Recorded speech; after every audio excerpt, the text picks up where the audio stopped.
Bueno, pues muy buenas tardes a todos. Muchísimas gracias por venir. La verdad es que inicialmente estábamos un poco preocupados porque no se habían inscrito mucha gente, pero veo que hay una asistencia más que normal, ¿eh? Con lo cual nos alegra mucho. El tema que tenemos es un tema, creo, muy interesante. Es un tema del que se habla mucho y yo creo que se sabe poco, y por eso el colegio, en esta iniciativa que tiene de tratar de trasladar conceptos lo más claros posibles y lo más técnicos posibles y lo menos de charla de café posible hacia la sociedad, pues hemos organizado esta jornada con colaboración con la Alianza del Hidrógeno Verde para la Aviación. Hay dos mesas redondas que tienen dos objetivos muy claros y que además los dos inciden en dos aspectos significativos del tema del hidrógeno. Uno de ellos es la producción y la distribución del hidrógeno. Es un concepto en donde se habla, ya digo, mucho y se sabe bastante poco. De hecho, la prensa en general y los comentarios que se hablan a nivel de la sociedad básica, vamos a llamarla así, no suelen ser muy afortunados. Y luego después otra mesa que tiene ya que ver con la utilización del hidrógeno en aviación a través de la motorización. En la primera mesa tenemos gente de AENA, de la Plataforma Tecnológica Española del Hidrógeno, de Repsol y de Nagas, productores y distribuidores, y la moderará Óscar Castro Álvarez, del Comité de Sostenibilidad del Colegio. En la segunda mesa tenemos más tecnología. Tenemos Alinta, tenemos Airbus, tenemos Adobitel, tenemos a ITP Aéreo y la moderará Juan Sebastián Montero, también del Comité de Sostenibilidad del Colegio. Esto es el planteamiento. Antes de entrar ahí, yo tengo que aprovechar para lanzar mensajes de los que yo creo que a veces no se tienen muy claros.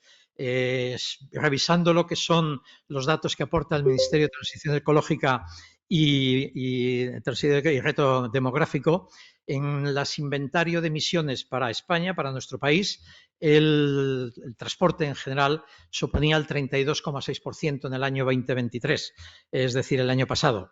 De ese 32,6%, el 30,1% era el transporte por carretera y el 1,2% era el transporte aéreo. Es conveniente resaltar estas cifras. Sí es cierto que se ha reducido bastante, un 0,8% con respecto al 22 las emisiones de la carretera gracias a la electrificación.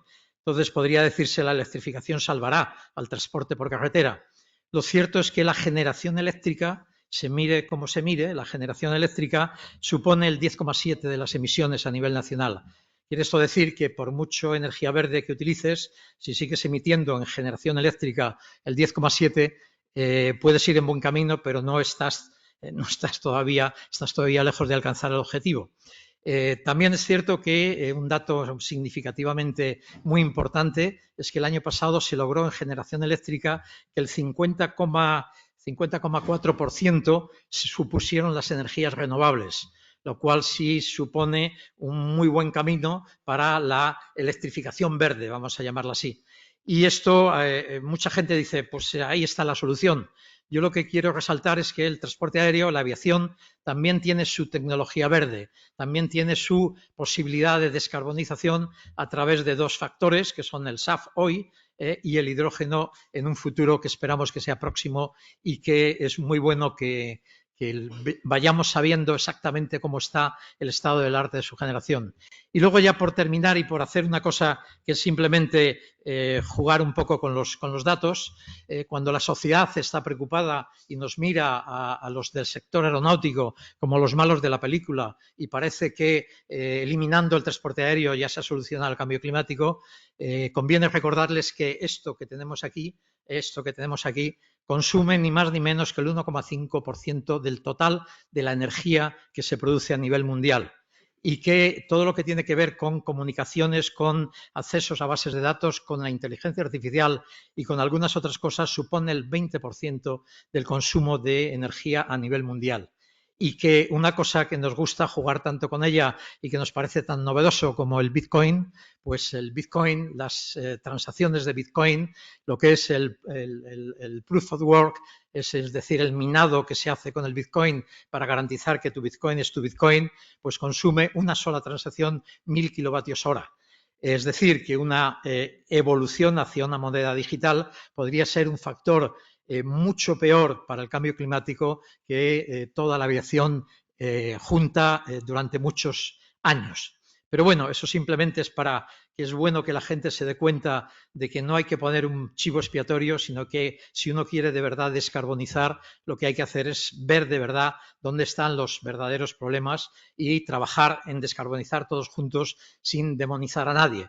Y por eso la aviación trabaja y trabaja duramente, y en esta mesa redonda, estas dos mesas redondas que tenemos, lo que se va a demostrar es los pasos que se van a dar, que se están dando para conseguir que el hidrógeno, que es el potencial de futuro más eficiente, el hidrógeno verde, porque el hidrógeno no verde no ayuda a nada, el hidrógeno verde podrá ser una de las soluciones finales de descarbonización del sector de la aviación. Y sin más, ya vamos a dar paso a la primera mesa, en donde su moderador, Óscar, junto con Laura Arias, con Florimar Ceballos y doña Ana Nieto Riaguas y Fernando Nogueras. Y ya, Óscar, todo tuyo.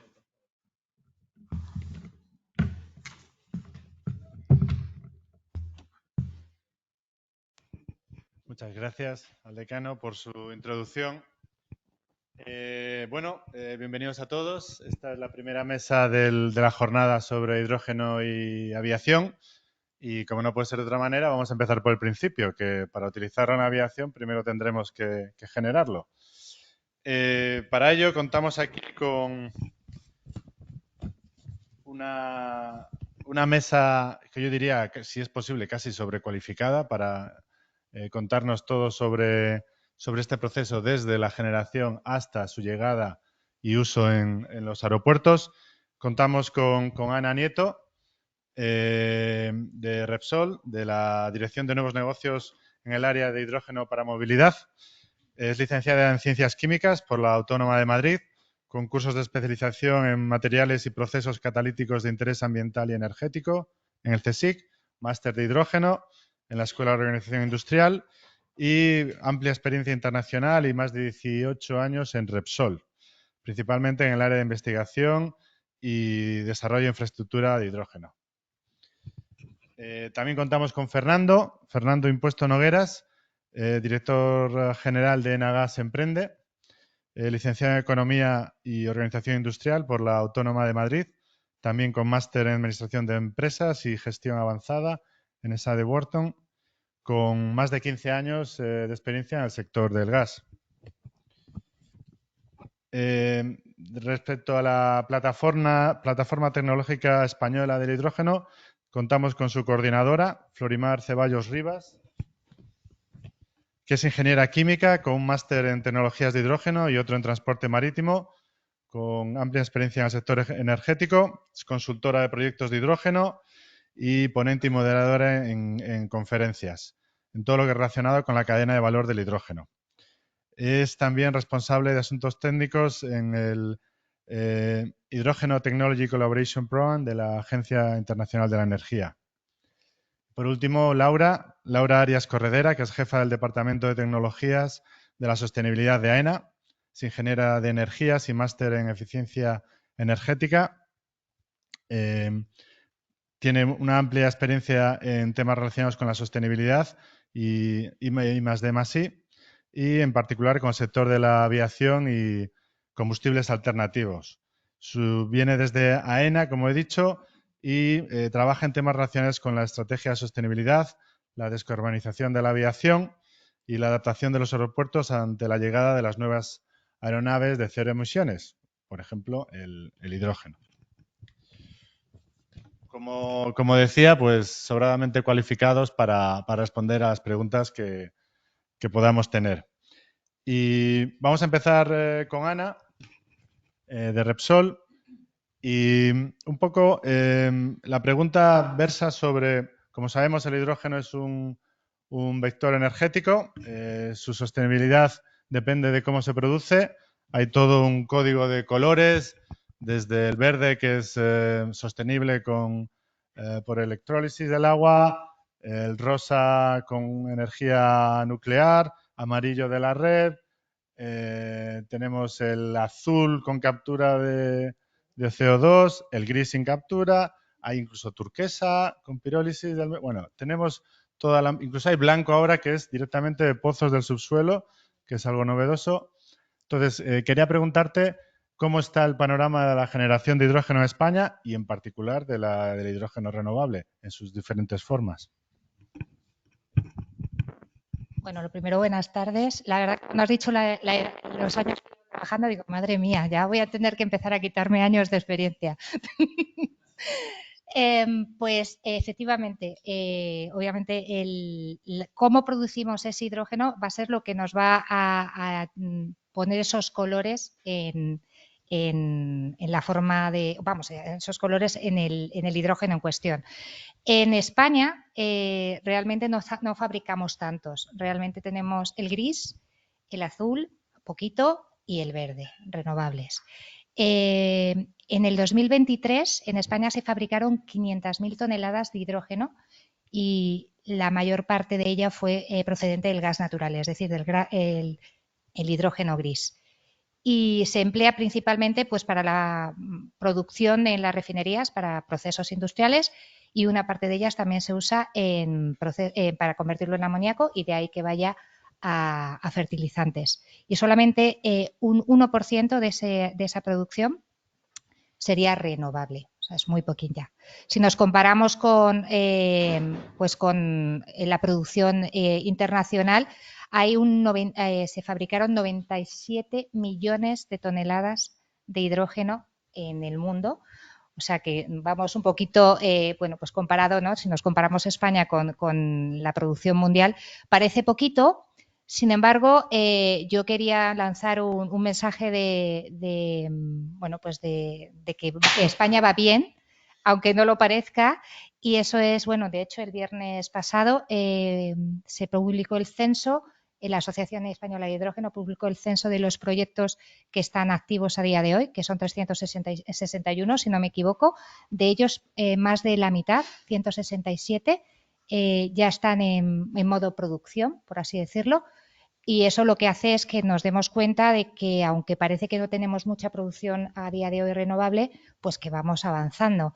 Y solo quería, para terminar, por no alargarme mucho con la respuesta, si hacemos caso a ese censo, para 2030, que es uno de los primeros hitos que tenemos, con todos esos proyectos que están activos, podríamos conseguir hasta 13,7 gigavatios de electrólisis, que es mucho y que se acerca bastante, sobrepasa el nuevo reto que nos han puesto en el PNIEC en España, que es de 12 gigavatios.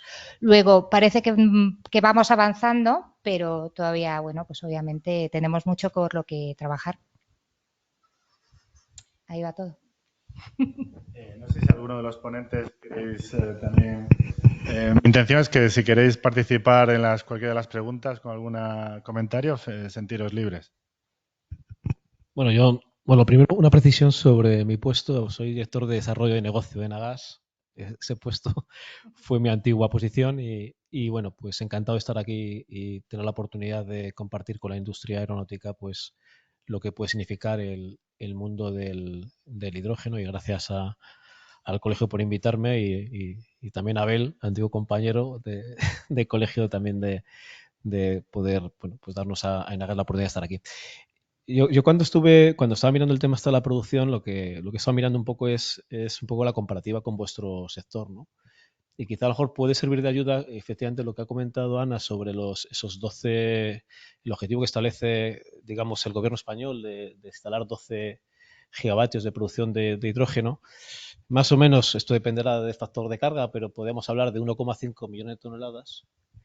Si hiciésemos una visión que probablemente ahora discutiremos, muy ambiciosa y probablemente imposible, de que todo el consumo actual de la aviación en España de queroseno se hiciese con hidrógeno, estaríamos hablando de que haría falta 1 millón de toneladas. Es decir, que si estamos hablando de lo que ambicionamos estar produciendo en España, es 1,5 millones, 1 millón, insisto, sería lo que sería transformar en un mundo absolutamente ideal o digamos ambicioso desde el punto de vista técnico, la utilización de queroseno. Si nos vamos un poco a lo que son los objetivos de introducción de SAF, hablan, si no recuerdo mal, de un 6% en 2030, un 2% en 2025. Bueno, pues ahí ya estamos en unas cifras más razonables. Ahí estaríamos hablando de aproximadamente, pues harían falta de ese millón de toneladas que hablamos, pues unos 60.000 kilos. Bueno, pues parece que podemos pensar que cuando se ha diseñado estos objetivos de producción, se ha podido pensar al menos en la producción del ecoloseno, de los combustibles SAF. Digo, por dar un poquito de referencia de lo que podemos estar viendo, ¿no? Vale, muchas gracias, Fernando. Y ya que has cogido la palabra, te la voy a mantener. Ha habido un largo debate, no sé si todos lo hemos seguido, respecto a la taxonomía de qué es renovable y qué no es renovable, decidido por la Unión Europea. Y en principio parece que ya se ha aclarado la parte de lo que es hidrógeno renovable, con cierta polémica por admitir generación a partir de nuclear, de electricidad de generación nuclear. Pero también hay otro elemento que está pendiente, que es la definición de los hidrógenos de bajo carbono. Entonces, nos gustaría un poco que nos pasearas por este entorno de definiciones de qué es renovable y qué no es renovable en el marco de la Unión Europea y cómo va a condicionar un poco los proyectos de generación. Bueno, como puedes imaginar, es un asunto absolutamente crítico, ¿no? Y además con unas luchas políticas en Europa tremendas, ¿no? Evidentemente, la primera ha sido la aceptación o no de la energía nuclear como fuente de producción de hidrógeno renovable, que efectivamente un poco la posición más de España siempre ha sido defender que ha sido la que proviene exclusivamente de fuentes de producción eléctrica renovable, es decir, pues eólica, hidráulica, solar, etcétera, ¿no? Bueno, eso ha quedado claro, efectivamente, como decía Óscar, cuál es lo que se considera renovable. Ahora el siguiente debate es qué es lo que se considera bajo en carbono, ¿no? Y ahí ya de los colores yo absolutamente ya me pierdo sobre los colores, pero sí que lo que está marcando la regulación es que se va a considerar aquel que al menos como resultado de un ciclo de análisis de la vida, un life cycle analysis, de como un máximo o como un porcentaje asegurado de fuentes renovables biogénicas, digamos, un 70%. A partir de ahí, en un debate muy, muy grande sobre qué se considera ese origen. Nosotros creemos, desde el punto de vista de lo que estamos viendo, que la apuesta debería estar centrada exclusivamente en el hidrógeno renovable de una manera clara. Probablemente aquí el debate que se abrirá es, sí, está muy bien, pero hecho yo, los que sabéis algo de hidrógeno, que estoy convencido que sois muchos de la audiencia, diréis, oye, pues esto es muy caro, ¿no? Esto vamos a ver, esto va a ser carísimo, ¿no? Porque efectivamente, y es verdad, ¿no? Que efectivamente ahora, pues no sé si seguro que Ana me corrige, pero igual el coste no gris estará en un kilo, perdón, en 1,5 € el kilo. Y no sé si he acertado. Nunca van a decir la verdad tampoco, pero no, pero bueno, que tío por un orden de magnitud, y ahora mismo teóricamente en lo que podemos estar viendo actualmente está en 7, 8, con un objetivo de estar por debajo de 4 en el 2030. Evidentemente esto para alguno dirá, esto, bueno, pues anda que no hay que correr todavía para reducir ese coste. Bueno, los que estamos en el sector de la energía hemos visto reducciones de coste todavía más significativas y sin irnos más lejos, nos vamos por ejemplo, a la fotovoltaica. Cuando vemos el ACOB, el Average Cost of Energy de la producción de fotovoltaica, pues prácticamente en 12 años se ha reducido casi más de 10 veces, ¿no? Estamos en este país, ha pagado por encima de por encima de 200 euros kilovatio en subastas, y últimamente se están pagando en torno a 20, 25. Es decir, esa reducción de 10 la hemos visto en el mundo de la fotovoltaica, lo veremos también en este entorno. Casi por completar, aunque la respuesta ha sido yo creo que súper completa, creo que primero la parte de energía, un combustible lo vamos a llamar renovable cuando se tenga en cuenta toda la cadena de valor, porque muchas veces nos quedamos en la parte de producto final, ¿vale? Del hidrógeno gris, azul. Azul es el que tiene aproximadamente ese 70% que consideramos que es aceptable, pero nos olvidamos muchas veces de tener en cuenta la logística, el transporte, el almacenamiento, y todo eso influye muchísimo en esas emisiones de CO2 que se quieren contabilizar, que muchas veces nos quedamos en el uso final del combustible en el vehículo y nos olvidamos de todo lo anterior, y eso al final puede hacer que nos estemos sesgando la respuesta porque no estamos contemplando todos esos pasos. Y esa era no sé si queréis hablar alguna cosa más.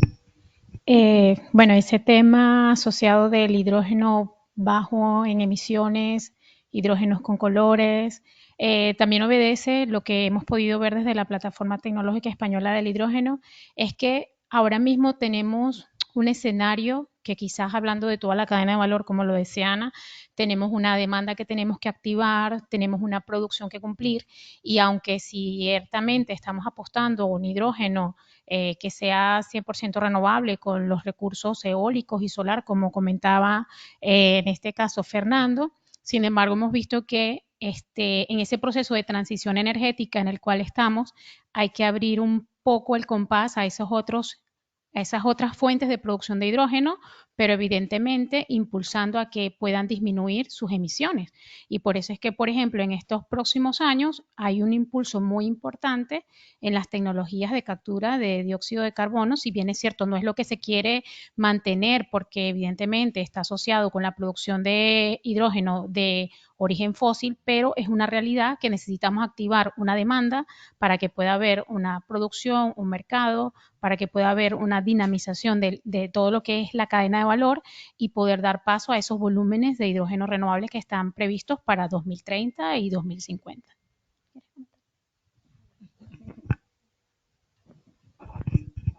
Gracias.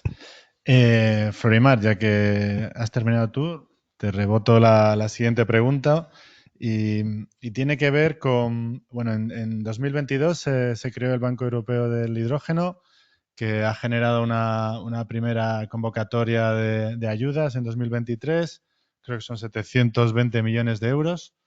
Se presentaron más de 130 proyectos, de los cuales ha habido 7 ganadores y de ellos 2 son españoles, lo cual es una bastante aceptable proporción. Ahora, en diciembre, va a salir la segunda con más de 1.200 millones de euros. Entonces, la pregunta, tú antes también, antes de entrar, me comentabas que ayer mismo se aprobó la incorporación de fondos públicos nacionales en España para financiar estos proyectos. ¿Cómo está el panorama español en cuanto a acceder a estas ayudas y cómo de fundamentales son el apoyo económico de las instituciones para conseguir los objetivos que nos tenemos marcados? Bueno, esta pregunta es muy interesante porque nosotros dentro de las actividades, de los objetivos de la Plataforma Tecnológica Española del Hidrógeno, es hacer un mapeo de lo que es la parte de las tecnologías, ver cómo está toda la cadena de valor. Evidentemente la producción de hidrógeno es una que reúne el mayor interés de todas las entidades que están participando. De hecho, alrededor del 70% de las entidades que son universidades, empresas pequeñas, grandes empresas, centros de investigación, están abocados al desarrollo de tecnologías de hidrógeno, y esto, por supuesto, nos da un indicio de que a nivel global o a nivel español, la parte de producción de hidrógeno está bastante adelantada en comparación con otros temas de transporte, distribución, almacenamiento, desarrollo de materiales.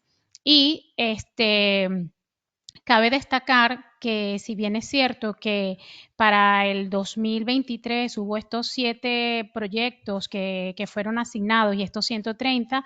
Actualmente hemos visto en estadísticas que reúne la Agencia Internacional de la Energía a través de su reporte que es el Global Hydrogen Review, donde España está liderando en Europa lo que va a ser la producción de hidrógeno para el 2030. De hecho, por supuesto, eso está en función de los proyectos que están en su Final Investment Decision.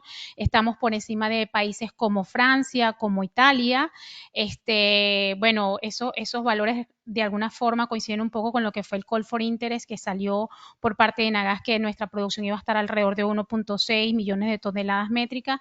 Entonces, realmente España a nivel europeo está representando un liderazgo interesante en cuanto a lo que es la producción de hidrógeno. Además, como les comentaba a Óscar cuando entramos, ayer precisamente hubo una nota de prensa por parte del MITECO y 3 países asociados, que está España, está Austria y está Lituania, donde ellos van a aprovechar este sistema de subasta, se están adhiriendo a este sistema de subasta para utilizar fondos nacionales que permitan aprovechar todo este sistema de evaluación del Innovation Fund, donde estos proyectos calificados adecuadamente por la Unión Europea que cumplen para poder seguir impulsando la producción de hidrógeno renovable y sus usos, que queden fuera de la asignación de recursos porque hay un límite de presupuesto.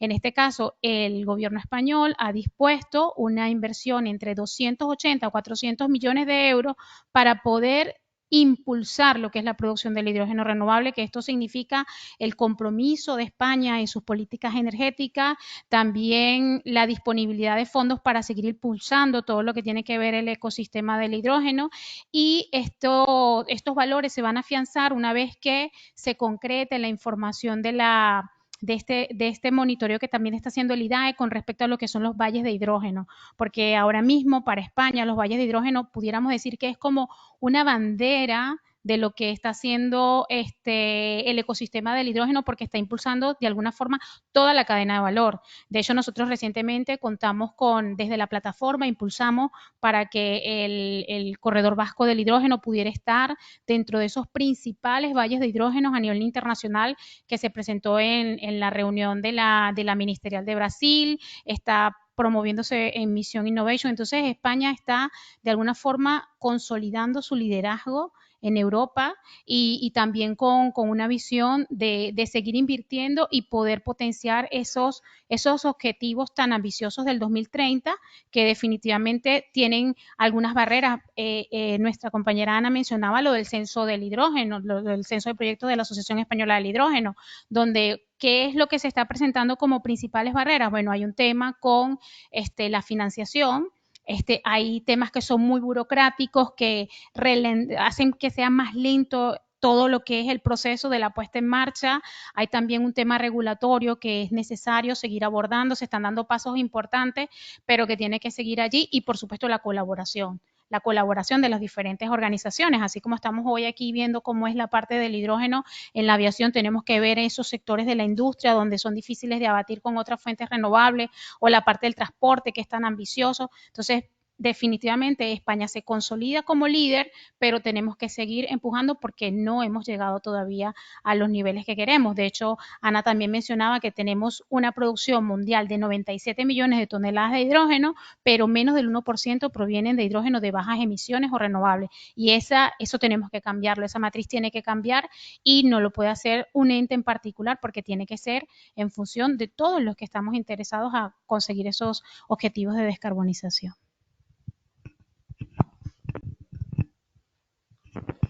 Muy bien, pues realmente en estas primeras preguntas no sé cómo será vuestra impresión. A mí me parece que hay mucho camino por recorrer, pero podemos albergar cierto optimismo porque hay muchos esfuerzos en línea y que parece que los pasos se están dando para conseguir ese hidrógeno renovable. La siguiente pregunta para Laura de AENA es, una vez que tenemos ese hidrógeno renovable, ¿cómo lo llevamos a los puertos y cómo lo gestionamos allí? Porque ahí no es sencillo. El transporte, las infraestructuras necesarias, si fuera por gasoductos, serían bastante costosas y con dificultades técnicas. Transporte por carretera, Incluso hay propuestas de contenedores criogénicos que directamente se instalan en las aeronaves. ¿Cuál es la visión desde el aeropuerto? Bueno, lo primero, agradecer al COIAE que organice este tipo de jornadas porque, bueno, desde mi punto de vista creo que son muy necesarias dar difusión a todo el trabajo que se está haciendo tanto desde el sector aeronáutico como desde el sector energético, y agradecer también que hayan contado con AENA para esta jornada. Desde el punto de vista de suministro de hidrógeno a los aeropuertos, yo creo primero que es importante tener claro que estamos hablando del suministro de hidrógeno en dos de sus estados. Por una parte, estado gaseoso, para una serie de aplicaciones, como son aplicaciones de movilidad, posible en un futuro el uso en equipos handling, incluso aplicaciones estacionarias. Pero también hay que tener en cuenta cómo sería el suministro de hidrógeno líquido, ¿no? Pues porque tenemos algunos fabricantes, como es el caso de Airbus, luego lo veremos, ¿no? Seguramente en la mesa que viene después, que están hablando de que el hidrógeno que van a demandar las aeronaves, las futuras aeronaves propulsadas por hidrógeno, pues que deberá estar licuado, ¿no? Que deberá ser líquido. Entonces, es un tema importante a tener en cuenta porque, bueno, se necesita infraestructura diferente, bien sea para licuar el hidrógeno o bien para regasificarlo, y es algo que hay que tener en cuenta. Si nos centramos en el suministro de hidrógeno a aeropuertos, también hay que tener en cuenta, yo creo, dos temas, ¿no? Primero, a qué plazo nos estamos refiriendo, si es el corto, medio plazo o largo plazo, y luego también la demanda que va a haber en los aeropuertos, ¿no? Porque si la demanda es pequeñita, el suministro puede ser de una forma. Si la demanda es muy alta, pues a lo mejor la cadena de valor, lo que es la viabilidad técnica y económica, está justificada para hacerlo de otra forma, ¿no? Entonces, a corto plazo, cuando lo que se espera es que las primeras aplicaciones de hidrógeno vengan por parte, pues eso, ¿no? De lo que es el transporte terrestre, tanto público privado, pues ya se están viendo hay autobuses de hidrógeno, MTB en Barcelona o la AMT aquí en Madrid, ya están teniendo sus primeras flotas de hidrógeno, ¿no? Y quién sabe, pues a lo mejor el transporte privado, las personas empiezan a comprar coches de hidrógeno. Entonces, ese hidrógeno, ¿no? Que demandan este tipo de potenciales consumidores es algo que en los aeropuertos se tiene que poder suministrar. Ahora hay gasolineras en lado tierra donde se suministra gasolina, gasóleo, pues para abastecer esta demanda que hay a día de hoy de estos combustibles. Por la parte del lado aire tenemos, pues, bueno, no sé si lo conocéis, pero hace poco se han adjudicado los nuevos contratos de handling. En estos nuevos contratos de handling se estima que en el 2030 un 80% de la flota va a ser eléctrica y el resto, el 20% restante, no hay tecnología a día de hoy para competitiva, ¿vale? Para poder electrificar ese tipo de equipos y entonces, a día de hoy serán, para hacerlos sostenibles, utilizarán hidrobiodiesel, HVO, diésel sostenible. Es posible que en un futuro, a lo mejor en el siguiente contrato de handling, pues haya ya tecnología de hidrógeno para este tipo de familias que no son electrificables, y si además pues el hidrógeno es económicamente competitivo, ¿no? Pues que ya en la siguiente licencia de handling pues veamos algún que otro equipito de hidrógeno dentro del aeropuerto. Entonces, lo primero, estas serían como las primeras aplicaciones de hidrógeno que podría haber en el aeropuerto, y ahí estaríamos hablando de que sería hidrógeno gaseoso.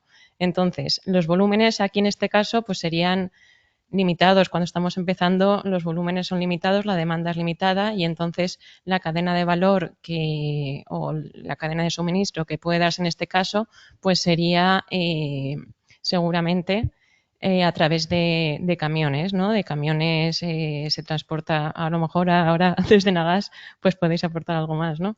Pero es muy probable que este primer suministro de hidrógeno gaseoso se haga a través de camiones, a no ser que por las infraestructuras de gas natural se puedan adaptar para transportar el hidrógeno mezclado con gas natural y luego separarlo dentro del aeropuerto o algo similar. Cuando ya nos vamos al medio plazo, cuando que los volúmenes ya empieza a haber un despliegue de lo que son pues tecnologías de hidrógeno, a lo mejor ya empezamos a hablar de que también puede haber aplicaciones estacionarias, pues el uso de hidrógeno para producir electricidad dentro de los aeropuertos, etcétera, y la demanda de hidrógeno va a ser mayor. Lo que estamos comentando ahora de pues, los camioncitos que van al aeropuerto, ¿no?, para suministrar el hidrógeno, es posible que no sea viable, ¿no?, porque el tráfico rodado no lo permita, si haya una congestión de tráfico rodado y haya que buscar otras alternativas. Pues a lo mejor los propios gasoductos o incluso tuberías dedicadas, ¿no?, de hidrógeno. Pero si ya nos vamos a demandas elevadas, cuando entre ya la aviación de hidrógeno, que como ya hemos comentado va a demandar hidrógeno líquido, bueno, pues en ese caso habrá que ver, ¿no?, cómo se hace, pues porque a día de hoy todo lo que es, a lo mejor si estamos hablando de hidrógeno gaseoso, lo que es el desarrollo tecnológico, pues está mucho más avanzado. Pero si nos vamos a hidrógeno líquido, a lo mejor el transporte de hidrógeno líquido mediante pues hidroductos es más complicado, ¿no? Se necesita investigar mucho, se necesita invertir mucho dinero para desarrollar ese tipo de tecnologías y que sean viables. Entonces, la alternativa, lo que se está hablando a día de hoy, es que será necesario liquefactarlo, ¿no? ¿Dónde? Pues ahí es donde está el tema, ¿no? Y aquí es donde vemos pues 3 posibilidades, bueno, hay muchas, pero sobre todo 3 posibles cadenas de suministro. Una en la que la producción se encontraría fuera del aeropuerto, ¿vale? Y el hidrógeno se liquefactaría también, habría una planta de liquefacción fuera del aeropuerto y se llevaría pues en camiones cisterna o en hidroductos, dependiendo pues del desarrollo tecnológico y de las limitaciones del aeropuerto, pues se llevaría licuado al aeropuerto y ahí ya en el aeropuerto nosotros tendríamos tanques de almacenamiento gaseoso, porque algunas aplicaciones van a demandar hidrógeno gaseoso, pero para la aviación pues tendríamos que almacenar ese hidrógeno de forma líquida, ¿no? Y ya pues una vez ahí en el aeropuerto se almacenaría el hidrógeno y ya se distribuiría a las distintas aeronaves y en el caso del líquido o a los distintos, pues a los handlers, a la puesta a bordo, etcétera, en el caso del gaseoso. Habría una segunda posibilidad de cadena de valor, que es que se produce el hidrógeno gaseoso fuera del aeropuerto, ¿vale? Pero la planta de liquefacción, esto depende de muchas cosas, de las particularidades del aeropuerto, del espacio que haya disponible, etcétera. Pero la planta de liquefacción se encontraría dentro de lo que es el terreno del aeropuerto, ¿no? El hidrógeno llegaría en estado gaseoso y dentro del aeropuerto pasaría a estado líquido y ahí ya pues se almacenaría y de la misma forma pues se distribuiría a las distintas aeronaves. Y por último, tendríamos una tercera alternativa de cadena de suministro, bueno, ya cadena de valor, ¿no? Donde si es posible, hay espacio suficiente y la demanda lo justifica, la producción podría estar incluso dentro de lo que es el propio aeropuerto, ¿no? Digamos que uno de los costes más elevados de lo que es el hidrógeno a día de hoy es todo lo que es el transporte y la logística. Entonces, de alguna forma, si la demanda lo justifica, te ahorras ese coste, ¿no? Y puedes hacer que el precio del hidrógeno baje. Entonces, produces el hidrógeno dentro del entorno aeroportuario, lo licúas dentro del entorno aeroportuario y luego pues ya almacenas y distribuyes a los distintos demandantes que pueda haber. Y estos son un poco, así resumido, las alternativas que puede haber depende de muchas cosas, ¿no? Lo primero es de la demanda, lo segundo es de las particularidades de cada aeropuerto y lo tercero, sobre todo, del desarrollo tecnológico y la viabilidad técnico-económica. No sé si queréis añadir algo más por aquí, que seguro que... Bueno, quizá por alusiones. Bueno, sin duda el reto del transporte del hidrógeno para unos consumos como pueden ser los de la industria aeronáutica son muy grandes, ¿no? Y eso, digamos, ahí está el reto. La buena noticia es que la experiencia del mundo del gas natural nos puede ayudar bastante, ¿no? Y dejarme que apunte 3 cosas. Primero una anécdota y luego 2 cuestiones más técnicas. La primera anécdota es que yo creo que fue de los primeros proyectos que hice en Enagas fue precisamente el suministro de gas natural a la T4, que se inauguró yo creo que el 2006 o por ahí, para un proyecto muy innovador que hicimos con AENA y con una empresa energética española modesta que se llama Sampol, que es la trigeneración, la planta de trigeneración en la T4, que es, como sabéis, es una planta que es capaz de suministrar calor, frío y energía eléctrica a la T4 y de alguna manera la hace prácticamente independiente. Sé que con la evolución AENA también ha optado por tener contrato de suministro eléctrico de la red, lógicamente, también aprovechando pues la introducción de energías renovables. Pero hubo un reto muy interesante que se lleva a cabo. Esta es la anécdota. Con respecto al transporte, deciros dos cosas en cuanto a la similitud a las posibilidades que da el gas natural, ¿no? En cuanto al gas natural, en comparación con el hidrógeno en transporte gaseoso, la tecnología es bastante similar.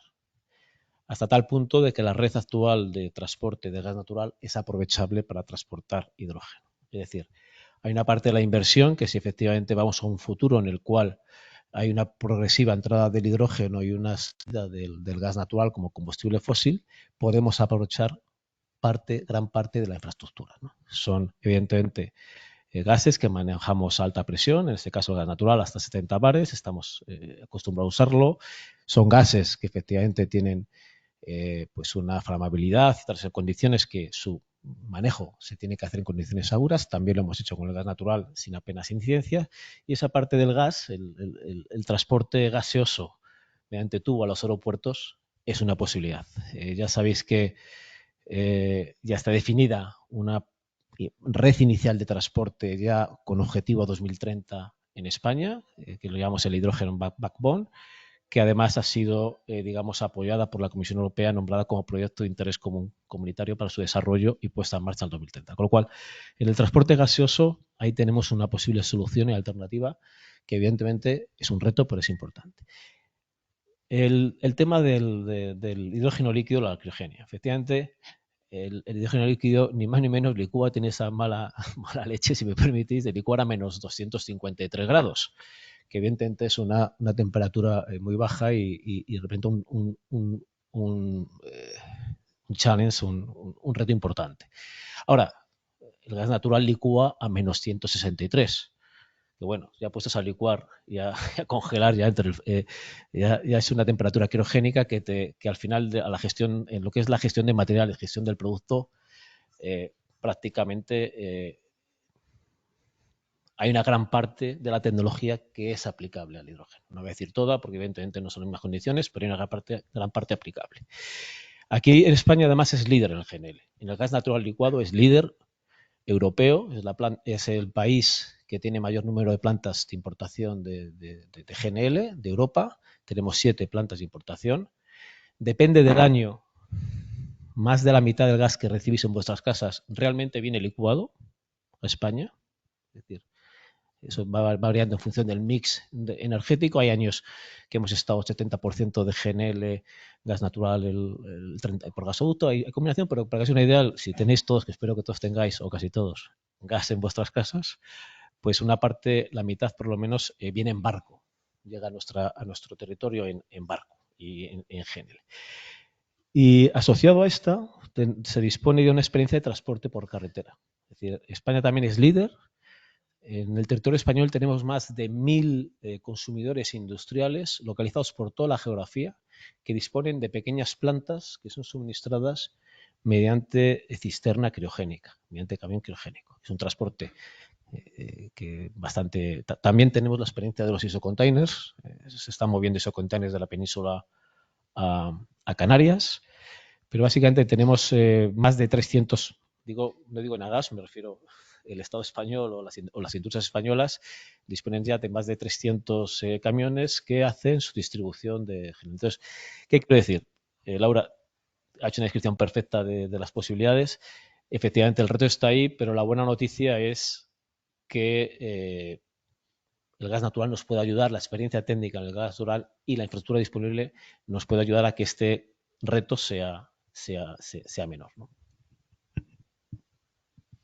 Yo no sé si completar una cosita, pero por el tema de calidad de producto, ¿vale? Que también nos tenemos que acordar siempre de ello. Y de hecho, voy a dar un paso para atrás. Cuando nosotros hablamos de hidrógeno, la molécula todo el mundo dice, bueno, pues es la molécula de hidrógeno y es así. Hay purezas en el hidrógeno. No me vale cualquier pureza para las diferentes opciones que hay. No es lo mismo un hidrógeno calidad industrial que un hidrógeno calidad movilidad o terrestre o más para un avión, ¿no? Que usará una pila de hidrógeno o se hará combustión, lo que sea. Cualquiera de las dos opciones requiere la mejor pureza que tenga ese hidrógeno. Entonces, ahí importantísimo que el transporte sea lo más... que cumplas esos requisitos de calidad, que por supuesto se hará, pero bueno, la buena parte que tiene un hidrógeno licuado es que todas las impurezas se van. Habría que tener en cuenta el tema del hidrógeno gaseoso, pero bueno, como bien dices, yo creo que hay que tratar los temas por separado. Una cosa es un combustible gaseoso que tiene su uso en transporte terrestre y ir al avión con unas demandas ingentes de hidrógeno líquido que no tienen nada que ver. Entonces, bueno, también por clarificar un poco que siempre hablamos de hidrógeno como molécula, pero que hay muchos tipos y que, por supuesto, las impurezas hacen mucho daño a la pila, ¿no? Y seguro que luego van a hablar nuestros compañeros y lo van a decir. Bueno, pues depende de la materia de la que vengan. O sea, pues desde el gas natural vas a tener que vigilar ciertas impurezas, pues yo qué sé, pues te puede venir el hierro, te puede venir... Uy. Ahí hemos llegado a destino. Hay un BOE que te detalla todas. De hecho, es muy bueno porque, bueno, esto ya es un poco friki este comentario, pero claro, debe ser que viene de la parte mía. De hecho, exactamente haciendo un cromatograma de ese gas, puedes saber de cómo ha sido fabricado. Si te viene de un gas, si te viene de una electrolisis, por las impurezas de las que viene. Entonces, al final es muy importante porque también te puede ayudar a decir, oye, este hidrógeno que me has vendido, pues no es combustible verde, es pues una mezcla o lo que sea, lo cual, pues bueno, que al final todas estas cosas que las tengamos también en cuenta, más allá de, obviamente, todo esto va a incrementar los costes, pero que hay que tenerlo en cuenta también. La huella, sí. Sí, perdona. Sí. No te preocupes. Quería complementar un poco lo que decía Fernando y lo que decía Laura sobre todo el tema de la logística y el transporte y la infraestructura, que recientemente ahorita para el segundo semestre de este año, precisamente la Unión Europea, viendo lo importante de la experiencia que se ha tenido en el mercado y en la infraestructura de gas, de diferentes gases, ha emitido un marco regulatorio que de hecho ahora mismo los Estados miembros están trabajando en ello para ver cómo va a ser el mercado de estos gases renovables con algunas referencias importantes para el hidrógeno que pues tienen un marco de referencia que puede ayudar a potenciar esas diferencias, como comentaba Fernando, por ejemplo, ese punto de liquefacción que está a menos 253 grados Celsius, pero sí se están dando pasos interesantes para aprovechar todo lo que tiene que ver la experiencia con el gas natural, poderlo traspolar a lo que es la parte del hidrógeno y otros gases renovables.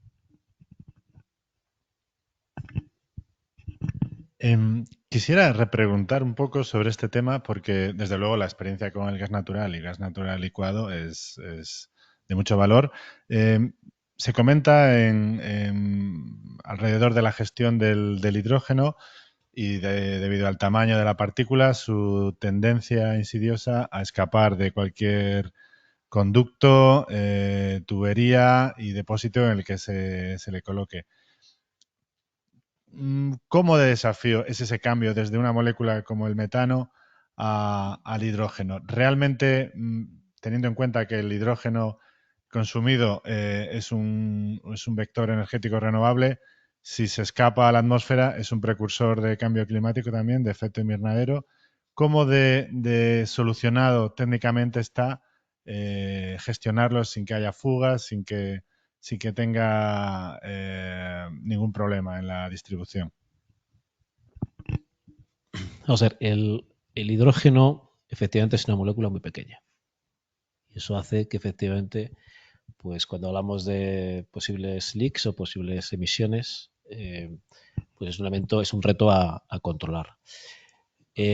A nivel de actual infraestructura de gas, prácticamente la totalidad de los tubos, lo que son la tubería, de transporte, son precisamente compatibles con la molécula del hidrógeno, en términos generales, aunque hay ciertos tubos con ciertas especificaciones que pueden variar. El reto lo tenemos en dos elementos. Uno es la valvulería, que también depende del nivel de calidad y especificación, pues tendré que hacer, si hacemos un poco la analogía, utilizar la infraestructura para hidrógeno, la valvulería son elementos que habría que probablemente en gran parte modificar, dependiendo, insisto, de la especificación. Y luego otro elemento que también lo hace retante es la compresión. La compresión también, al ser una molécula pequeña, hace que sea más dificultosa, y también pues en todo lo que son los turbocompresores. Nosotros movemos el gas en España, bueno, se mueve impulsado por compresores, porque son turbinas muy parecidas a las de los aviones.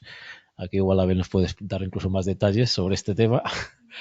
Y la realidad es que tenemos 18 plantas de compresión en España, o estaciones de compresión que llamamos, que impulsan el gas. Y es otro de los puntos donde también se están haciendo desarrollos tecnológicos para, digamos, que sea compatible con hidrógeno. En este caso tendríamos todas las instalaciones nuevas, tendrían que ser absolutamente nuevas todas las instalaciones destinadas a la compresión del hidrógeno.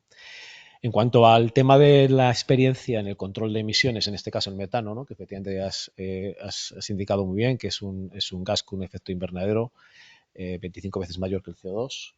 El foco del control de las emisiones de metano, en el caso del transporte, es una actividad técnica que llevamos desarrollando hace muchos años. Tenemos unas emisiones reducidas al mínimo, muy controladas, y todo ese conocimiento que se ha desarrollado para no solamente reducir esos leaks en el transporte de metano, sino también para su detección, su sistema de detección, también van a ser desarrollados y aplicados a la industria del hidrógeno para su control, que evidentemente va a ser muy importante por temas efectivamente más de seguridad que de impacto en el clima, ¿no?, en este caso en la generación del efecto invernadero.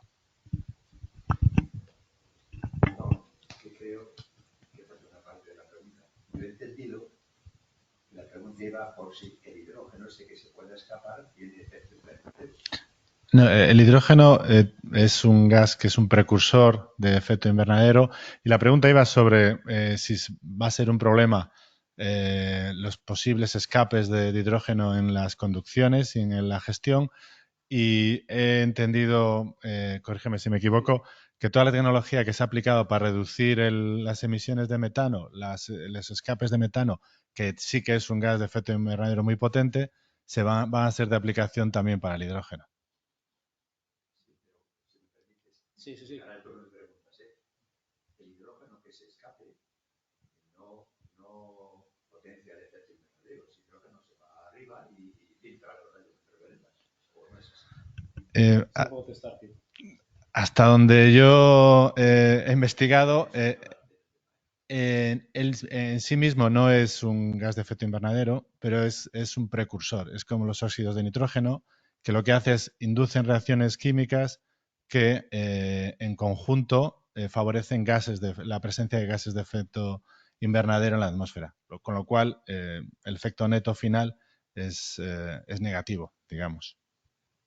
No sé si me queréis corregir, me he metido donde no me llaman. Bueno, es decir, la mesa, si el Instituto Tecnológico, nosotros, para nosotros, efectivamente aquí hay cierta discusión tecnológica sobre lo que está diciendo como efecto precursor. Desde el punto de vista nuestro y desde el punto de vista de la regulación, y corregirme, no está catalogado como un gas de efecto invernadero. No obstante, dicho esto, el tratamiento para nosotros del control de emisiones va a ser el mismo que si fuera o no fuese. O sea, al final hay un tema más vinculado al control energético del gasoducto y a la seguridad. Insisto que cuando hay unas emisiones, lógicamente, pues hay un efecto inicial de seguridad que hay que controlar. Pero probablemente, no sé si en la parte tecnológica igual. Yo más que tecnológica diría que en la producción esos 500.000 toneladas que hablábamos inicialmente de gas de hidrógeno gris procedente de gas natural, el 60% se produce y se consume en la refinería, al menos en las de Repsol es así. Por lo tanto, ya se tiene ese conocimiento, al igual que se fabrica la molécula. Da igual que sea gris, que sea verde, que sea del color que sea, porque al final ese conocimiento ya existe. Por lo tanto, los protocolos que se sigan para el hidrógeno gris se seguirán para cualquiera de las opciones. De hecho, nosotros los electrolizadores que estamos, que vamos a construir en los próximos 2 o 3 años, obviamente van a tener las mismas medidas de seguridad que cómo se está fabricando ahora el hidrógeno. Y bueno, pues solo quería añadir eso, ¿no? Que ya ese conocimiento existe y que obviamente pues sería continuar con lo que ya se sabe, ¿no? Pero por supuesto habrá que aprender también. Alguna cosita se nos quedará pendiente, pero bueno, yo creo que está bastante asegurada, la producción al menos. Y quizás mencionar un término que en este tema es muy importante, que es la fragilización de los materiales.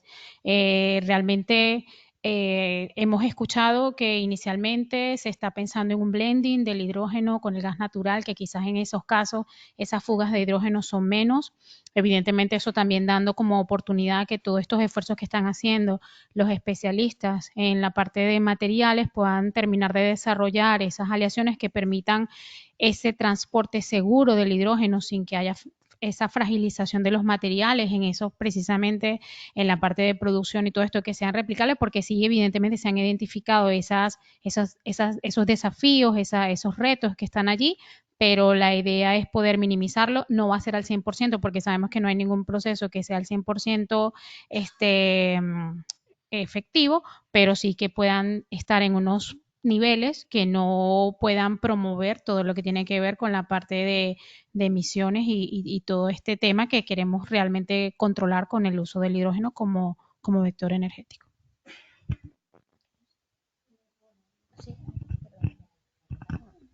Yo únicamente por añadir algo, ya cuando no estamos hablando de hidrógeno molecular, por así decirlo, cuando estamos hablando bien sea del uso de hidrógeno en las pruebas de combustibles o bien a través de la combustión de hidrógeno, lo que se produce no es CO2, es vapor de agua. Solamente, bueno, para que como información adicional para que lo sepamos, que lo conozcamos.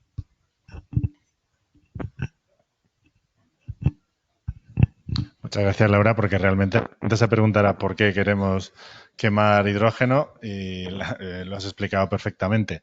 Tenemos a lo mejor tiempo para alguna pregunta. Ya se ha iniciado el turno, pero creo que el caballero... Durante los 10 próximos años, ¿qué vais a hacer con la cantidad ingente de carbono que vais a generar? Claro, una manera de descarbonizar el gas natural. Entonces, ¿qué vais a hacer? ¿Captura de carbono? ¿Lo vamos a quemar en la estufa? ¿Qué vais a hacer con esa cantidad ingente de carbono? Entiendo que la pregunta es para mí, ¿no? Vamos a ver, el gas natural es, digamos, antes era el bueno de los malos y ahora no sé si es el malo de los buenos. O sea, digamos, el gas natural, como sabéis, es el combustible fósil con menor emisiones de CO2 y hasta bien poco en España y actualmente en muchos países está siendo la opción de la descarbonización. Realmente, cuando vamos a países como Alemania, Polonia, en Europa, o vamos a países del ámbito asiático, como China, se está produciendo una descarbonización ingente por la sustitución en la generación eléctrica de carbón por gas natural. Eso digo como introducción un poco al concepto del gas natural. Desde el punto de vista de reducción de los objetivos de reducción de emisiones del gas natural, pues seguiremos los mismos que ha establecido la Unión Europea, sin ninguna duda. Y de hecho, Nagas está trabajando precisamente en el hidrógeno verde y en acelerar la introducción del hidrógeno verde y acelerar su desarrollo, precisamente para lograr reemplazar en el medio plazo el gas natural, el metano, por hidrógeno, y es donde tenemos puesto nuestra mayor prioridad.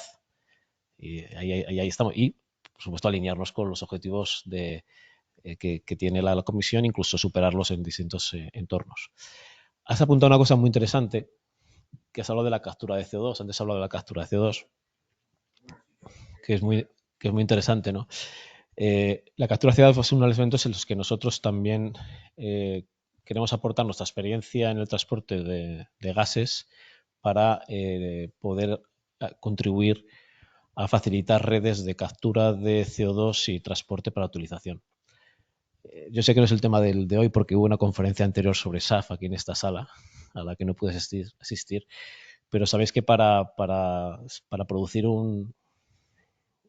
digamos una tonelada de queroseno, o hacen falta unos 150 kilos de hidrógeno y hace falta 1,5 toneladas, casi 1,5 toneladas de CO2.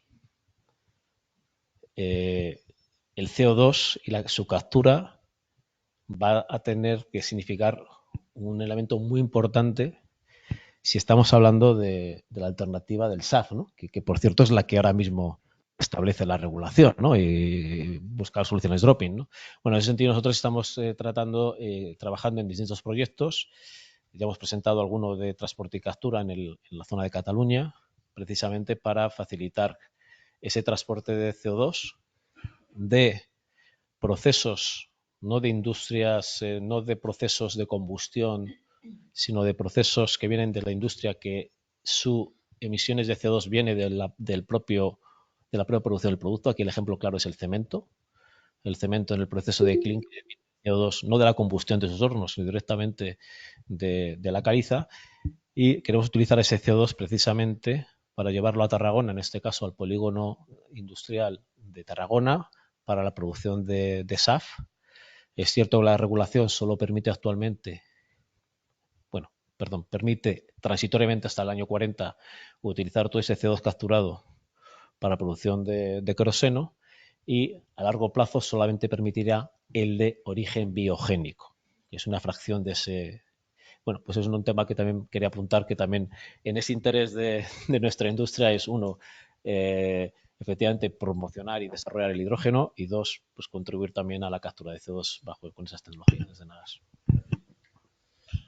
Me temo que nos estamos pasando de la hora. Una última pregunta muy rápida, por favor, porque si no. Muy rápida. Laura, ¿AENA ha analizado de alguna forma si resulta rentable desde el punto de vista económico y ambiental sustituir toda la electrificación de equipos de pista por hidrogenación? ¿Es más barato? ¿Es mejor? A ver, no sé si he entendido bien la pregunta, pero yo te voy a contestar, y si no, es... Has dicho antes que como el 80% de los equipos van a ser eléctricos. Sí, eso es. Entonces... ¿Vale la pena meter hidrógeno también en los equipos de pista, o con esa electrificación estamos contentos y sale más barato y es más fácil? O sea, desde el punto de vista de aeroportuario, o sea, nosotros vemos que al final los aeropuertos en el futuro van a ser hubs energéticos, ¿no? Donde va a haber distintas demandas. A día de hoy, pues tenemos gasolina, gasóleo, diésel para los equipos de tierra, y luego tenemos para los aviones queroseno, ¿no? Pero en el futuro va el mix energético que va a haber tanto en el plano terrestre. Ahora ya existe, ¿no? Hay equipos de combustión, vehículos de combustión, hay vehículos eléctricos, y en un futuro va a haber vehículos de hidrógeno, sobre todo los que son pesados, que no tienen una versión eléctrica competitiva. Pues eso va a pasar también en los aeropuertos. O sea, no es que una solución sea mejor que otra, al final todas se complementan. Entonces, para los vehículos ligeros, por ejemplo, la electrificación es la mejor alternativa desde el punto de vista de eficiencia, porque es mucho más eficiente, es mucho más eficiente, y luego también desde el punto de vista de ambiental, ¿no? Porque lo que es la electrificación no tiene ningún tipo de emisión. El hidrógeno sería una alternativa para aquellas aplicaciones que no podrían ser electrificables desde el punto de vista técnico o que no fuese tampoco económicamente viable, ¿no? Pues estamos hablando de a lo mejor de los pushbacks grandes, muy grandes, pues eso no son electrificables, entonces una versión de hidrógeno sería la alternativa. Entonces, no es que una solución sea lo mejor para todos, sino que habrá distintas tecnologías que tendrán que convivir y nosotros, como gestores de infraestructura, lo que tenemos que asegurarnos es que podemos suministrar cualquier tipo de energía o vector energético que demande en el aeropuerto. Pues tendremos que tener combustibles sostenibles, tanto para tierra como para aviación, tendremos que tener electricidad para los vehículos que haya eléctricos y tendremos que tener hidrógeno también para pues, los vehículos pesados o para la aviación en un futuro. Entonces es como la solución es un poco un mix de todo.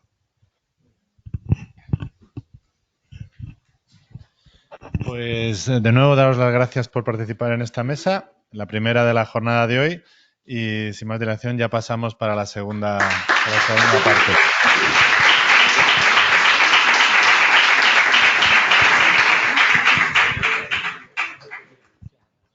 Pues, muchas gracias por tan interesante mesa y pasamos a la segunda parte, que es una vez que nos ha llegado el hidrógeno a nuestras aeronaves, cómo se consigue propulsar las aeronaves con hidrógeno. Y para eso, como decía, tenemos ponentes tecnológicos del INTA, de Airbus, de Dovetel y de ITP Aéreo. En particular, Jesús Maellas Benito, Marta Maroño, Ignacio Echevarría, Abel Jiménez, que serán moderados todos por Juan Sebastián Montero Ñáñez, que es del Comité de Sostenibilidad del COIAE. Y quería pediros perdón porque no me voy a poder quedar a toda la mesa, que yo vivo en Málaga últimamente y tengo que coger un medio de transporte, que muy a mi pesar es el tren. Pero el último es a las 9 y no voy a poder estar todo el tiempo. Muchas gracias.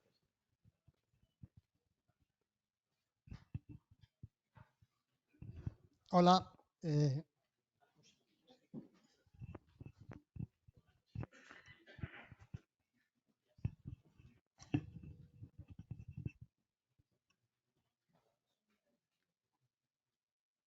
Bueno, buenas tardes a todos.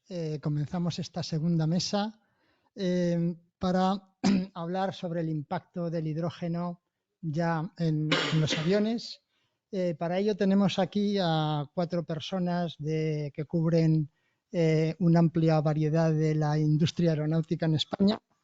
Empezamos por Jesús Maellas, es jefe del área de energía y medio ambiente del INTA.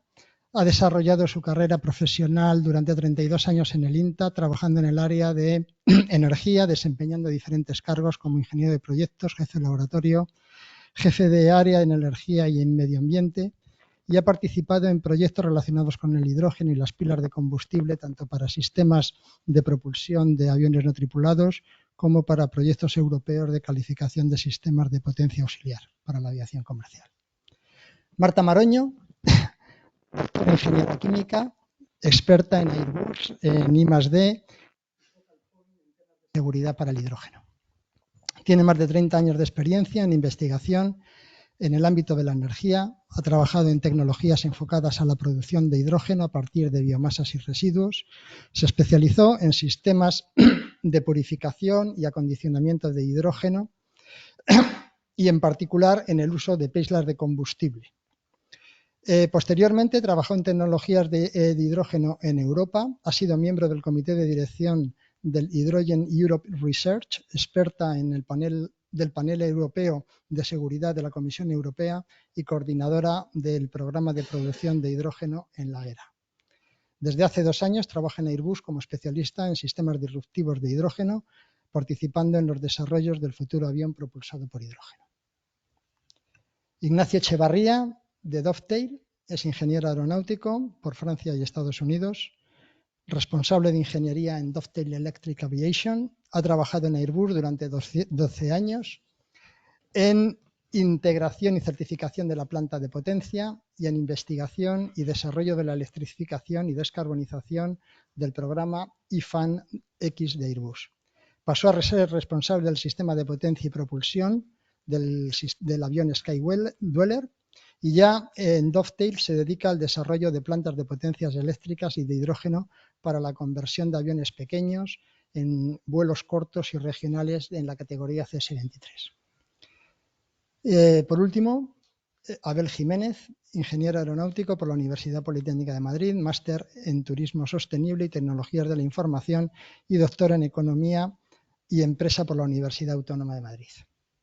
Es ingeniero jefe de programas futuros en ITP, profesor asociado en la Universidad Autónoma de Madrid, donde imparte clases de Economía y Administración del Transporte Aéreo e Impacto Medioambiental de la Industria Aeronáutica.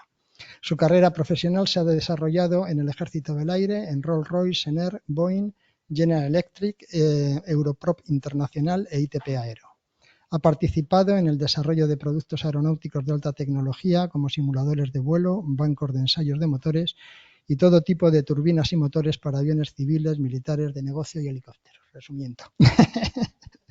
Ha participado también en proyectos de demostración de tecnología en múltiples campos, incluyendo la propulsión eléctrica y el hidrógeno. Bueno, pues después de esta introducción, como veis, la experiencia de los ponentes es muy amplia y para hablar del hidrógeno, pues digamos, aquí lo que se presenta es un reto importante desde el punto de vista de lo que es el impacto en el avión y en los motores.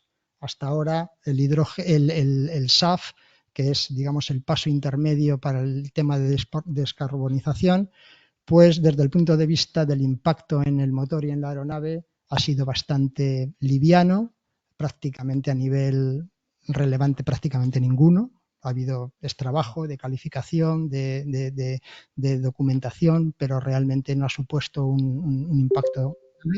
Sin embargo, el hidrógeno plantea ya otro tipo de problemas y otro tipo de consideraciones que me gustaría que cada uno de vosotros, en el área en el que nos movéis, pues comentarais qué impacto tiene esa introducción del hidrógeno en la aviación y en las áreas que manejáis desde vuestras respectivas empresas.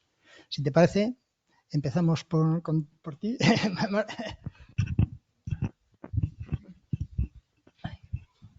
Bueno, antes de nada, muchísimas gracias por contar con Airbus en este foro tan realmente interesante.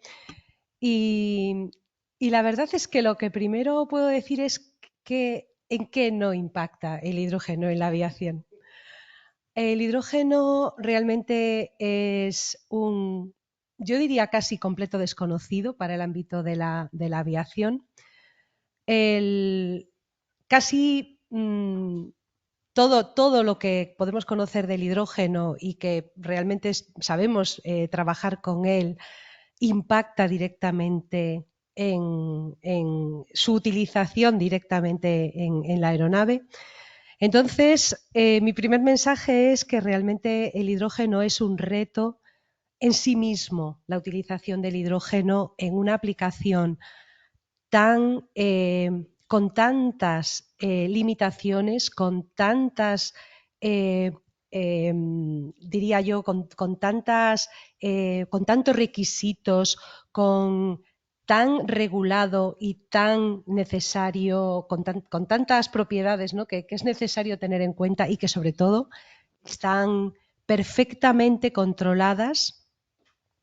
Entonces, como ejemplo un poco de cómo podemos o estamos abordando, ¿no? este reto tan grande dentro del sector de la aviación, tenemos que plantearnos primero cómo almacenar el hidrógeno dentro de la aeronave. El hidrógeno es en condiciones normales es gaseoso.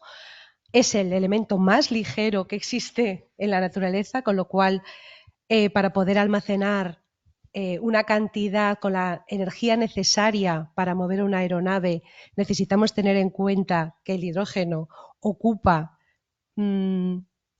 4 veces más que que el queroseno si hablamos del hidrógeno en estado líquido, y es verdad que efectivamente pesa menos, o sea que tenemos un elemento que pesa menos, pero que ocupa más, con lo cual a la hora de utilizar o almacenar la cantidad de hidrógeno equivalente en energía a la cantidad de queroseno va a ocupar más volumen, aunque va a pesar un poco menos.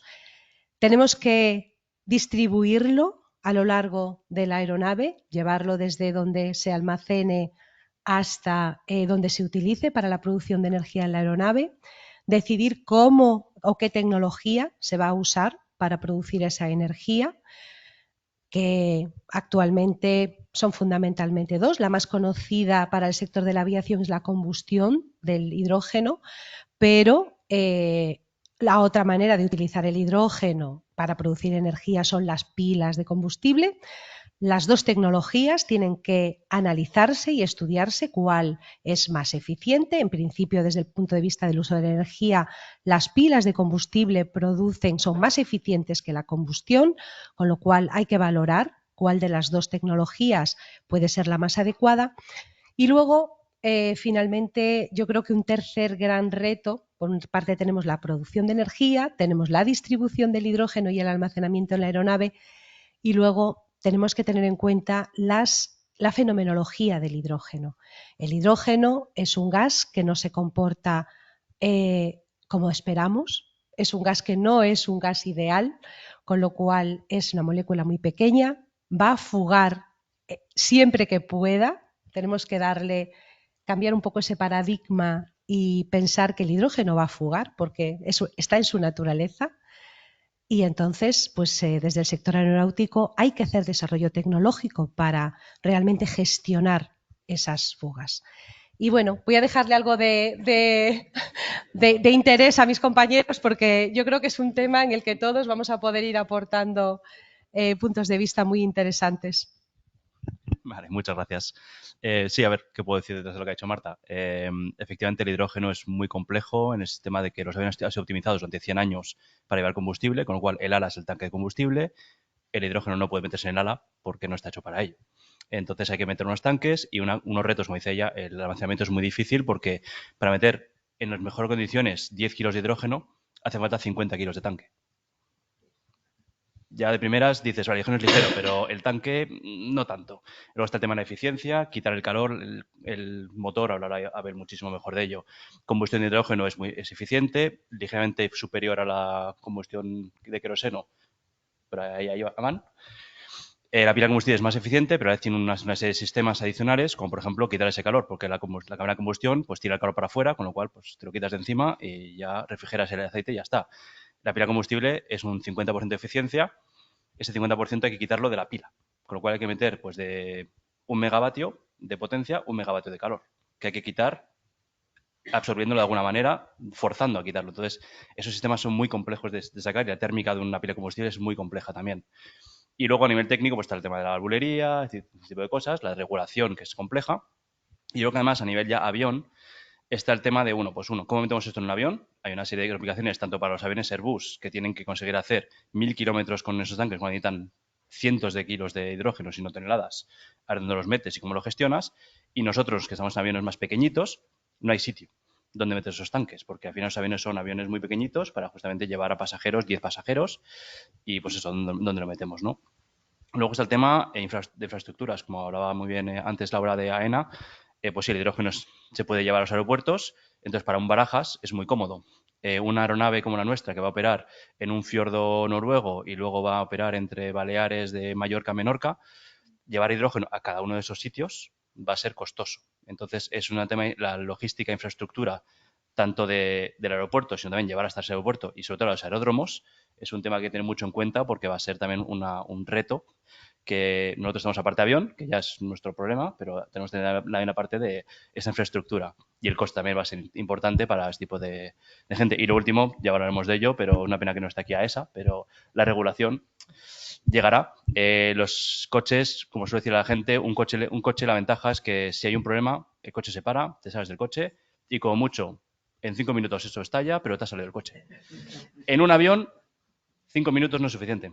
No hay suficientes paracaídas para todos, con lo cual la regulación de aviación está por una razón y es esa seguridad que necesitamos todos. Y esa regulación todavía no está para el hidrógeno. Es más, en diciembre hay una reunión de EASA para hablar del roadmap de la regulación del hidrógeno. O sea, que ni siquiera están ya pensando en ellas, sino que están empezando a pensar cómo vamos a pensar en el hidrógeno.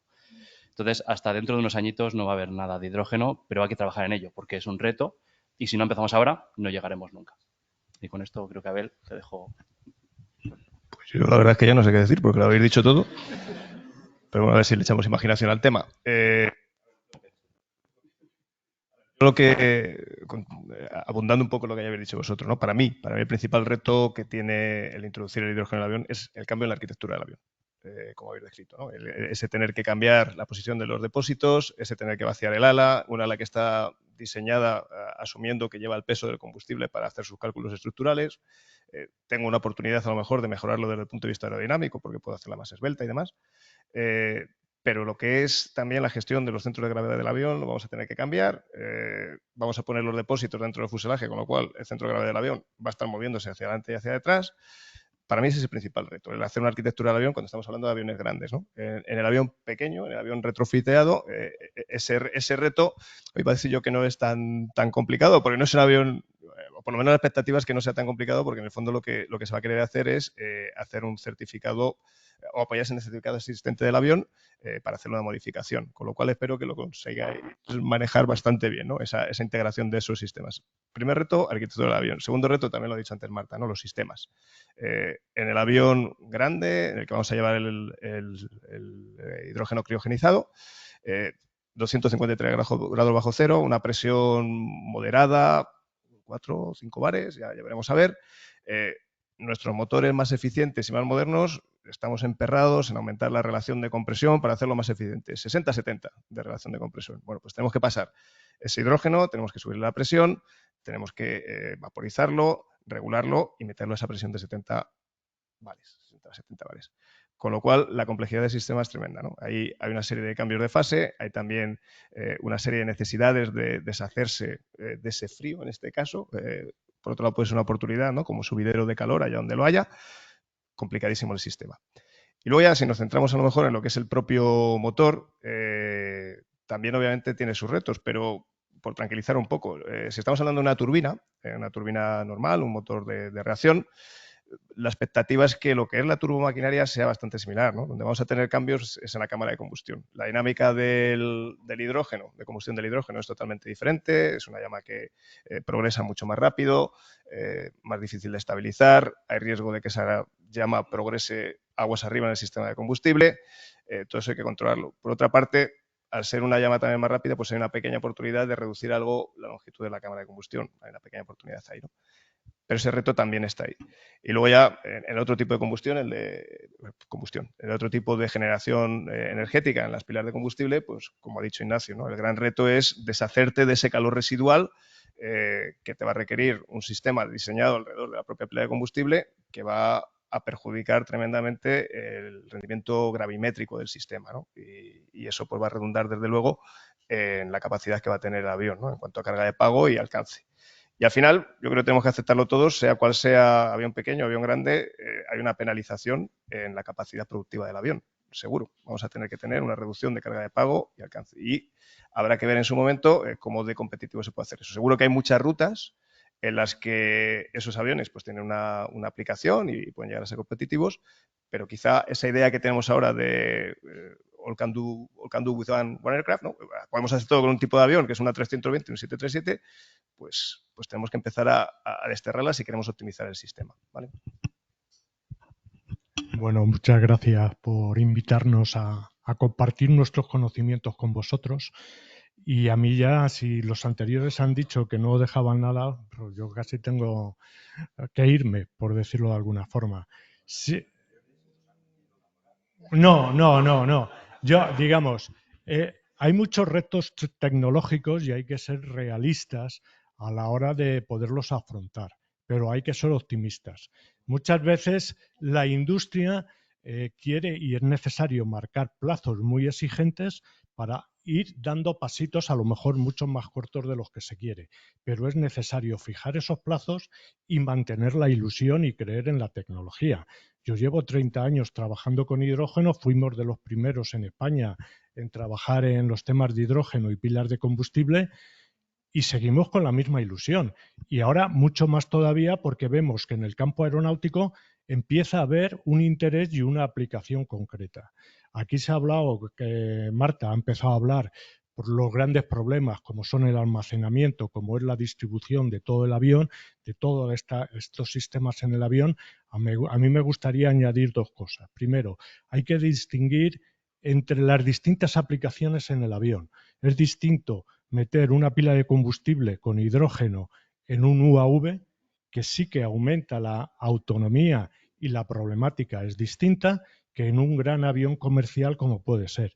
Y hay un paso intermedio de lo que es la aviación o la propulsión convencional con combustibles fósiles a combustibles como puede ser el hidrógeno, tanto sea en combustión como con pila de combustible, que es disminuir o utilizar la energía propulsiva para propulsar y generar otros sistemas basados en hidrógeno y pila de combustible para sistemas auxiliares, para energía auxiliar dentro del avión. Y estos pasos hay que darlos progresivamente.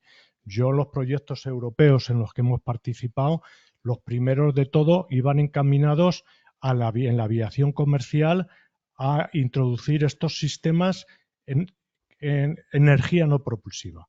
Primero de todos fue una pila de combustible pues, para alimentar las luces de la cabina de un Falcon y el sistema de Galley de una 320. El proyecto era muy ambicioso, pero son los retos que te hacen avanzar. Digamos, hay otro tema fundamental en todo lo que se ha descrito anteriormente y es la seguridad y la certificación.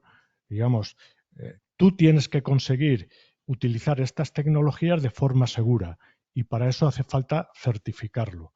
Y se requiere mucho tiempo pues, para ver cómo haces que esa distribución, Airbus, somos conscientes de ellos y estamos colaborando en muchos casos con ellos, ver cómo hace esa distribución de forma de cómo mitigar las pérdidas o en caso de que se produzcan, poder evacuar ese hidrógeno fuera del avión de forma segura.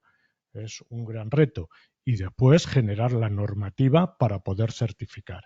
Eso conlleva otro reto muy importante y es el tener infraestructuras capaces de abordar esos ensayos y esa certificación.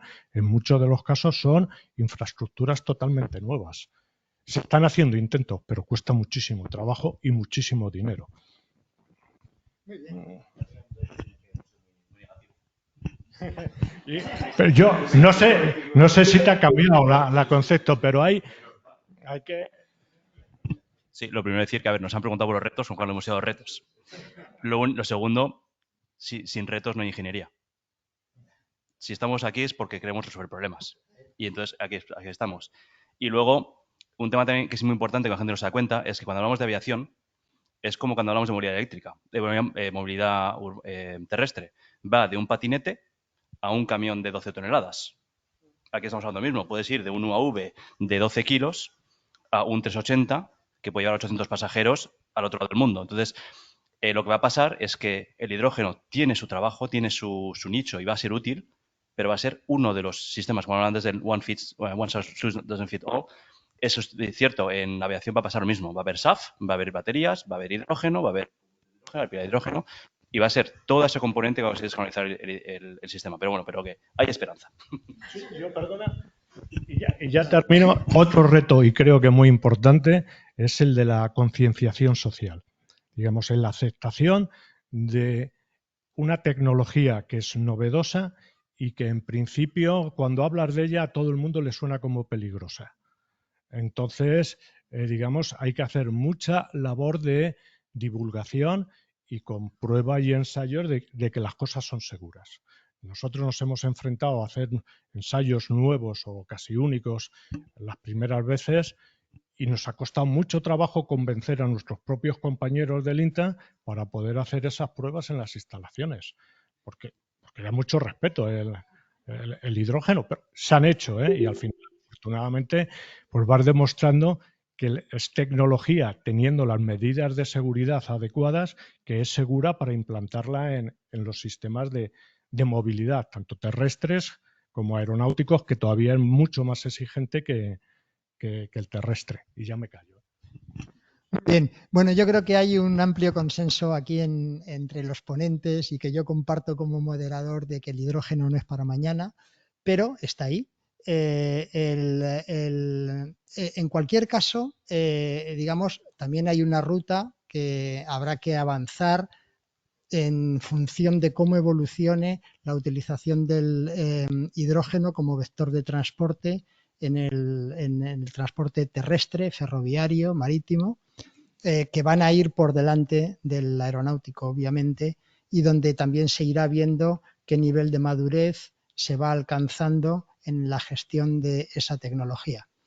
Mientras eso ocurre, yo entiendo que las empresas del entorno aeronáutico están analizando cuál es el impacto, en qué les afecta, para estar preparados si esa hoja de ruta de la utilización del hidrógeno se va consolidando para abordar la introducción del hidrógeno en los aviones.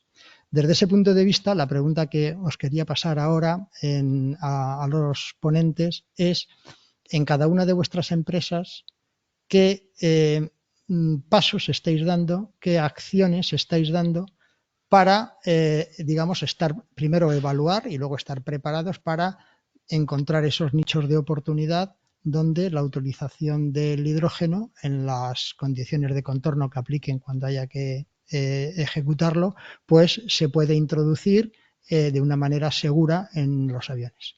Entonces, Marta, empezamos otra vez por ti, si quieres. Muy bien.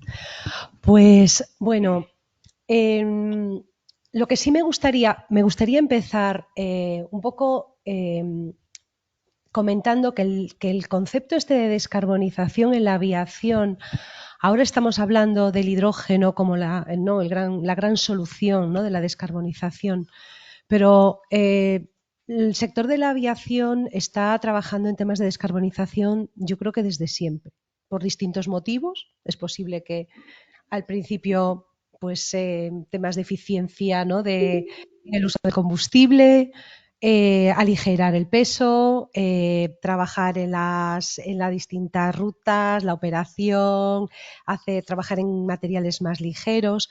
Quizás la motivación inicial o la motivación hace pues una serie de años o alguna década pues era fundamentalmente económica, pero como consecuencia venía acompañada realmente de un ahorro, ¿no?, en las emisiones, un uso más eficiente del combustible. Realmente trae acompañado esa reducción, ¿no?, en las emisiones de CO2. Entonces, yo creo que dentro del sector aeronáutico, el compromiso por la descarbonización, digamos que inicialmente podía venir como un poco colateral, como un beneficio colateral, pero realmente hace unos años es una apuesta estratégica claramente visible y claramente que se puede constatar, ¿no?, en las acciones. Desde la perspectiva y las acciones que Airbus está realmente poniendo en la mesa, el hidrógeno está claramente dentro de la estrategia y dentro del, digamos, del roadmap, ¿no?, de la estrategia de descarbonización. Pero la utilización del hidrógeno desde la perspectiva, digamos, de su uso como combustible se plantea en dos vertientes.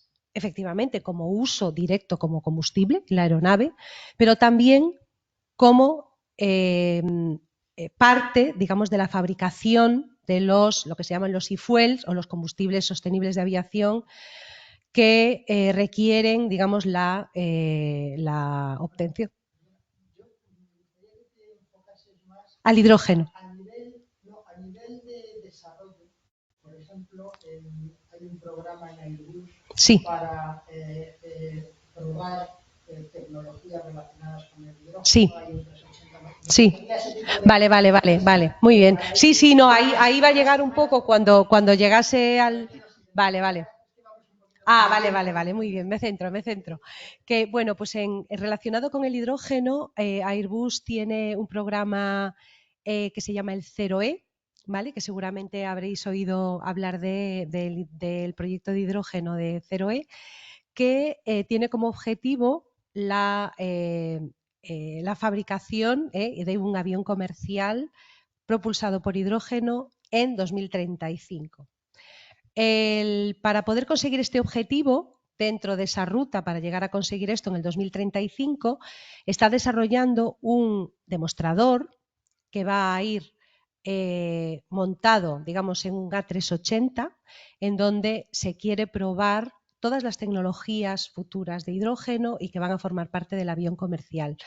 Y este prototipo se prevé su desarrollo y que vuele este prototipo en 2027 como etapa intermedia de demostración de las tecnologías para poder realmente demostrar la viabilidad técnica y que se alcanzan esos niveles de seguridad que, como comentaba Jesús, son imprescindibles, porque lo que sí tenemos que garantizar, y eso es una de las máximas, es que cualquier tecnología que lleve hidrógeno en Airbus tiene que alcanzar como mínimo la misma nivel de seguridad que un avión de queroseno. Entonces, eso es un poco en breve los dos grandes pasos que tiene ahora Airbus encima de la mesa para demostrar la viabilidad de la tecnología de hidrógeno. El demostrador en 2027 y el primer avión comercial en 2035. Sí, nosotros, bueno, somos una empresa más pequeña. Nuestra idea es atacar la otra parte del mercado, porque Airbus está con los aviones comerciales de 100 pasajeros y más. Nosotros estamos en como decía antes Abel, el retrofit de aviones existentes para intentar descarbonizar los aviones más pequeños. Para eso estamos atacando dos vertientes. Una es la batería pura, que nos permitirá hacer aviones de muy corto alcance, pero para un cierto nicho de mercado funcione para empezar a crear nuevas rutas, pues como decía, entre islas, todo este tipo de cosas, esa cosa funciona, pero sabemos que en cuanto queramos ir un poquito más lejos, la batería ya no puede, porque cada kilo en un avión es una bola de nieve que hace que ya no funcione todo bien. Y entonces el hidrógeno es una solución. Entonces sabemos que el hidrógeno va a tardar tiempo, pero es como si la gente de la fusión nuclear decidiera esperar a 50 años porque es mucho tiempo para fabricar una fusión nuclear. Pues no, hay que empezar ya, si no, no llegamos. Entonces nosotros estamos trabajando haciendo prototipos de plantas de potencia con pilas de hidrógeno. Por ahora estamos haciéndolas en tierra. La idea es, si conseguimos un proyecto, incluso lanzar un primer avión retrofitado con hidrógeno para hacer pruebas de vuelo pues en los próximos 2 años, para justamente ir trabajando en tecnología para que el día que estemos listos tengamos la tecnología lista y sepamos cómo integrarlo. Porque si, lo dicho, si queremos esperar el día que nos den EASA el vistazo de salida de ya podéis certificar, si no hemos trabajado en ello, pues va a ser un avión que no funciona. Entonces tenemos que trabajar desde ya para poder llegar cuando esté todo preparado, ya poder hacerlo y tener una tecnología madura y tener todos los problemas resueltos. Bueno, yo creo que lo primero que debo hacer entonces ahora es lavar un poco mi imagen por todo el pesimismo que os he transmitido antes, ¿no? A ver, dos cuestiones a ese respecto. Estas mismas dificultades, a la pregunta de las dificultades del hidrógeno, pues las respuestas son las que hemos dado antes. Esto mismo me preguntan mis alumnos en la universidad y después de eso les suelo decir, pero sabes una cosa, yo soy el que está tratando de meter el hidrógeno en el avión. Yo soy el que está tratando de meter el hidrógeno en el motor.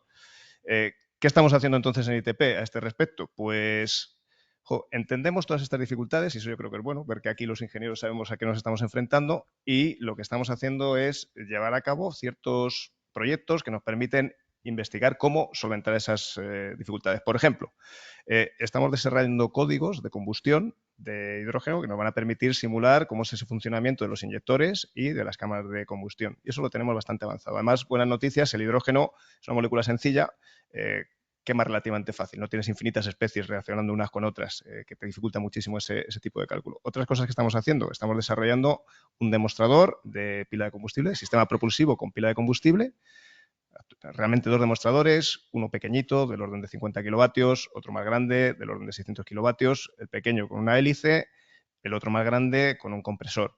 Estamos también desarrollando un prototipo, una demostración de utilización de mezcla de hidrógeno y gas natural en una turbina de gas sencilla, ¿vale? El hacer ese paso intermedio de mezcla de hidrógeno y gas natural tiene dos objetivos. Uno, el demostrar esa misma tecnología, tiene valor el ser capaz de quemar las dos cosas mezcladas. Y segundo también, el ir de alguna forma modulando el nivel de riesgo que vamos adquiriendo en cada paso, ¿no? Y luego tenemos otro proyecto en el cual estamos estudiando cómo se puede utilizar el hidrógeno criogénico para hacer una refrigeración de los sistemas eléctricos que nos lleve a un funcionamiento superconductor, que eso es tremendamente importante o es una oportunidad maravillosa para reducir el peso de las plantas de potencia eléctricas, que es uno de los problemas que vamos a tener en los sistemas. Al final, de lo que se trata es de, con estos estudios, saber cuál es realmente el alcance que puede tener cada tecnología y saber clasificar esos nichos de los que decíamos antes. Esta tecnología llega hasta aquí, hasta este tipo de avión, retrofit. Esta otra tecnología puede llegar hasta un avión regional, esta otra tecnología puede llegar hasta un avión de medio alcance. Pero eso hay que hacerlo con mucho cuidado, con mucho trabajo. Bueno, pues desde el INTA fundamentalmente tratamos de colaborar con la industria, aunque muchas veces pues no sea fácil por muchos motivos que no vamos a tratar aquí, pero bueno, tratamos de colaborar tanto con Airbus como con ITP. Hemos trabajado con Ignacio cuando estaba en su etapa en Skyweller y nosotros, digamos, tenemos la capacidad de hacer ensayos tanto a pilas de combustible para calificar las pilas de combustible, para después hacer también ensayos ambientales, lo que puede ser simular el entorno en el que va a estar el avión, para calificar, en principio, calificar solamente lo que puede ser el sistema pila de combustible.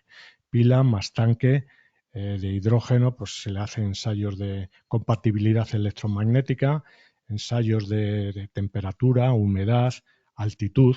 Ensayar una pila de combustible en altitud tiene muchísima dificultad porque tú simulas la altitud dentro de la cámara, está yendo aire, pero la pila de combustible se alimenta de hidrógeno y de oxígeno, que viene fundamentalmente del aire.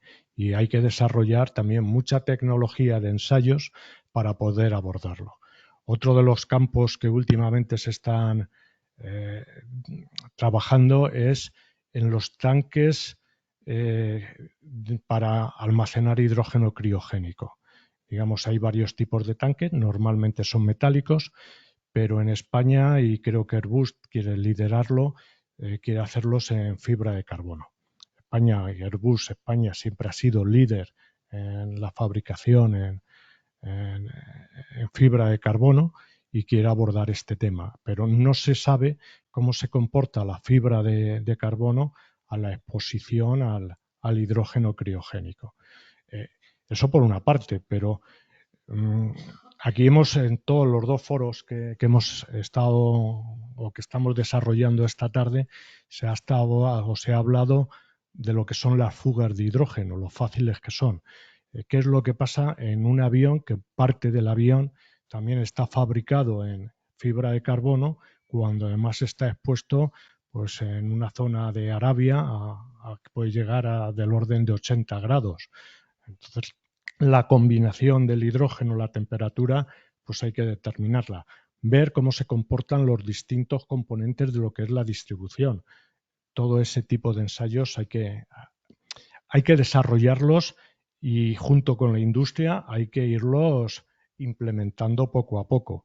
Y también estamos trabajando en temas de combustión. Nuestros compañeros del área de combustión química pues están haciendo desarrollo de códigos CFD y se está implementando pues un pequeño laboratorio pues para empezar a ver cómo es la llama y cómo es la combustión del hidrógeno. Esas son las líneas de actuación que tenemos fundamentalmente. Muy bien. Teníamos una última pregunta hablando de la ruta. La ruta no parece que sea especialmente cercana, pero bueno, está claro que cada empresa están estableciendo sus propias rutas de temporales. Si queréis muy rápidamente comentar, tú ya has comentado, Marta, en Airbus el demostrador que volará para el año 27, 28, de cara a un posible lanzamiento de un avión al año 2035. Vosotros habéis comentado que estáis mirando también en temas de pilas, entiendo que a corto plazo. Entiendo que por parte de Abel también el entorno temporal que estáis pensando pues va alineado con el de Airbus, como obviamente. O sea que desde ese punto de vista yo creo que el mensaje un poco como resumen sería que todavía queda mucho por hacer en este campo y hay digamos muchísimo trabajo que realizar y que probablemente el resultado no sea un cambio drástico de la noche a la mañana, sino una inducción progresiva de la tecnología en diferentes aplicaciones y en diferentes nichos Yo casi preferiría pasar al público, a los asistentes, si tenéis alguna pregunta antes de cerrar la sesión, pues daros la oportunidad de que, contando como tenemos aquí a estos 4 grandes especialistas, pues les hagáis las preguntas que consideréis oportunas. Armando. Muchas gracias por vuestra exposición, muy interesante. Lo vemos muy lejos y se ha mencionado el tema, pero me gustaría ver si podríais precisar un poquito más. La reglamentación, la certificación. Hablamos de AESA, de ASA, de los que quieras saber. Has comentado que iban a sacar el roadmap, pero ¿podéis decir algo más? Porque nos vamos con un desarrollo a 2 años. A 2 años. El 35 está ahí al lado para un avión nuevo. Habláis de retrofit. El retrofit hay que certificarlo también. O sea, va a ser modificaciones mayores que vas a tener que modificar el certificado. Bueno, sabéis más. Entonces, ¿podéis concretar un poquito más cómo está el tema de la generación de la reglamentación necesaria contra la que vosotros podáis certificar? Sí, a ver, no soy AESA, no soy EASA, no soy EASA. No puedo decir, pero he trabajado bastante con ellos. EASA está trabajando mucho en ello, la CEA de UK está trabajando en ello, hay grupos de trabajo bastante fuertes, FAA también, están todos trabajando en ello, está Airbus muy fuerte trabajando en ello, está muchísima industria en ello. Si tuviera que coger la bola de cristal y decir algo, yo diría que posiblemente en los próximos 5 años sí que habría una regulación, es decir, que para 2030 yo creo que así habrá una regulación, lo cual es compatible con certificados, como hablaba Marta, de Airbus 2035. Nosotros, nuestros vuelos experimentales sí que serán antes, porque experimentalmente sí que hablaremos bastante antes. Yo cuando hablaba de dentro de 2 años es experimental, es probar la tecnología, esperando pues igual eso, cuando ya se pueda certificar, pues igual en 2030, que esa tecnología esté madura y poder llegar. Yo creo que 2030 es el objetivo más o menos que se fija la autoridad, pero igual me equivoco, no sé si tú tienes una idea mejor. Bueno, yo no me atrevería a ponerle fecha, la verdad, así tan cercana. Lo que sí es verdad es que sí está en el corazón, digamos, de la preocupación, porque al final cualquier tecnología para volar va a tener que ser certificable. Por ejemplo, como pasos, digamos, que son necesarios y en los que se está trabajando, no llegar, por ejemplo, para el caso del demo, no sería necesario hacer una certificación al uso, pero sí lo que le llaman el permit to fly. O sea que vamos a tener que dar esos pasos. Esos pasos se están dando de forma lenta pero continua, porque son imprescindibles, es decir, no va a volar ningún demostrador que no cumpla los requisitos de certificación que se le exijan, y son los exigibles por la regulación.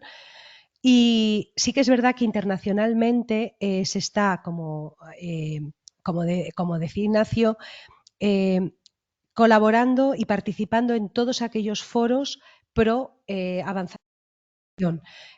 Foros nacionales, foros internacionales, desarrollo de guías de buena práctica y con vías hacia desarrollo lo antes posible de futuros estándares. Es un poco hacia donde estamos yendo de forma bastante, yo diría, bastante alineada todos los actores del sector, ¿no? Con intereses, sí. Igual solo termino antes de darle a Abel, ya existe el precedente hace poco, la batería. Hasta hace 10 años era imposible certificar una batería en un avión. Ahora ya hay aviones certificados con baterías propulsivas, es decir, 200 kilos de baterías en un avión. Con lo cual ya se ha hecho y por eso no es nuevo, no es una cosa que EASA esté estancada. EASA siempre está trabajando junto con los demás. Nada, abundar un poco la misma idea esta de que está en el corazón de la industria, y no solo de la industria, sino también de la autoridad, ¿no? Desde la Unión Europea se promovió el grupo llamado ACEA, ¿no? Alliance for Zero Emissions Aviation. Es un grupo de trabajo de la industria y también que también trabaja EASA, en el cual hay un grupo específico de trabajo para estudiar la certificación y trabajar con la certificación. Y EASA también tiene el mandato de trabajar en eso. Ahora, son cuestiones complejas, son tecnologías totalmente nuevas, aparecen modos de fallo que hasta ahora no se habían ni siquiera imaginado, y no hay una experiencia en servicio que te soporte una certificación, pues como cualquier avión tradicional o convencional que sea derivado de los que ya hay, ¿no? Es un mundo totalmente nuevo y llevará su tiempo.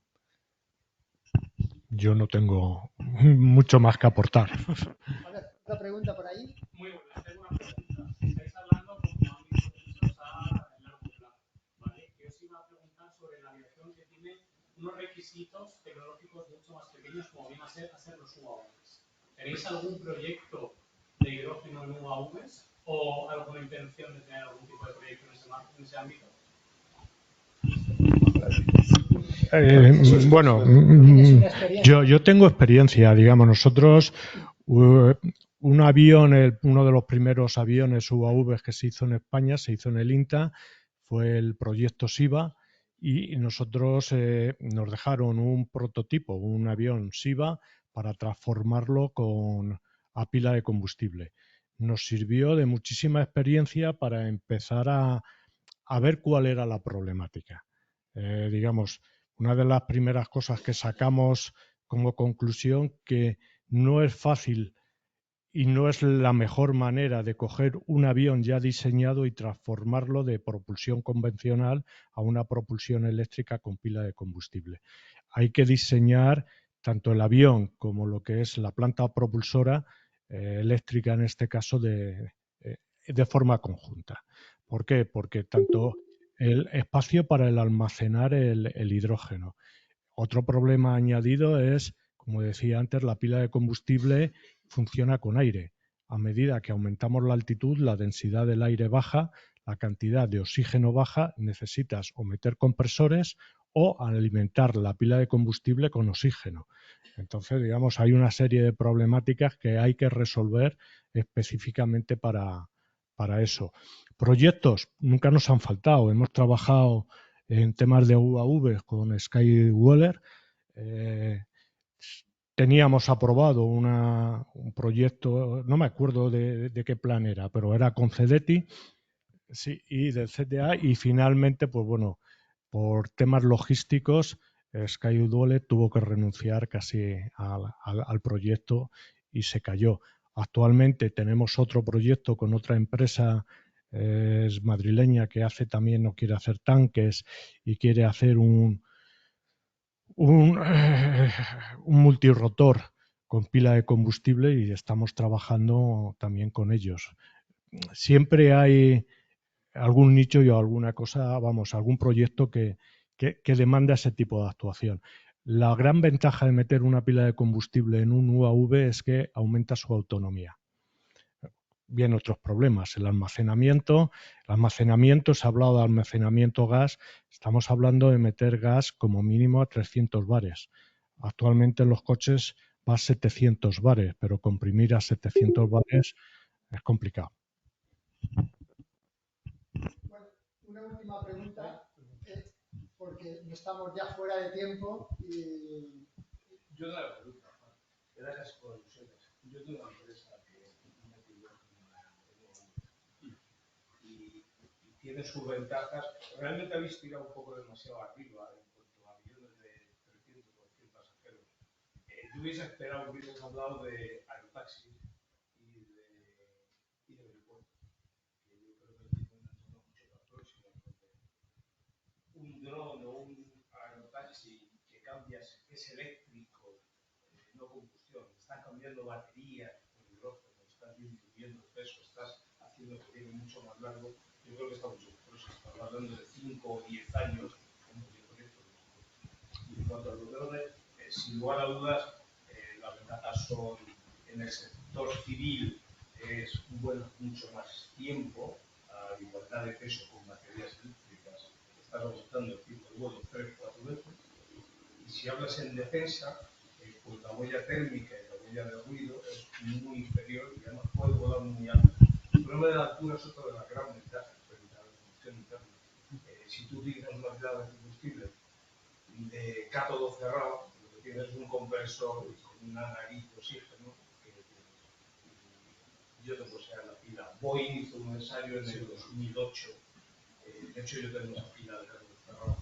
Y estaba pensando ahora en mucha reciclatura de algunas formas. Yo creo que ahí sí que está el futuro próximo de hoy en el retrofit de DJI, que es el que tiene el 90% del mercado. Tiene unos kits magníficos, un único precio y de Sí, a ver, aquí si quieres, para terminar esto, la respuesta primera, lo que decía yo antes, ¿qué llamáis UAV? Porque un UAV puede ser el DJI que compras por Alibaba tranquilamente, o puede ser Euromale de Airbus, que ya es un avión consistente, o incluso ya el Neuron. O sea, ¿de qué hablamos? Utilizamos como dron kamikaze, como se tiene o el dron. O sea, dron significa mucha cosa y todo y nada. Entonces volvemos a lo mismo de siempre. Hay aplicaciones en que será útil la pila de combustible, en otras no. Y ahí volvemos a lo de siempre. Aerotaxis, ya si eso hablamos en el café de Lilium y este tipo de cosas, pero pero es otro mundo y es un mundo que es interesante. Yo personalmente no soy... Me gustan los conceptos, no creo que sean funcionales, pero bueno, pero es otra cosa.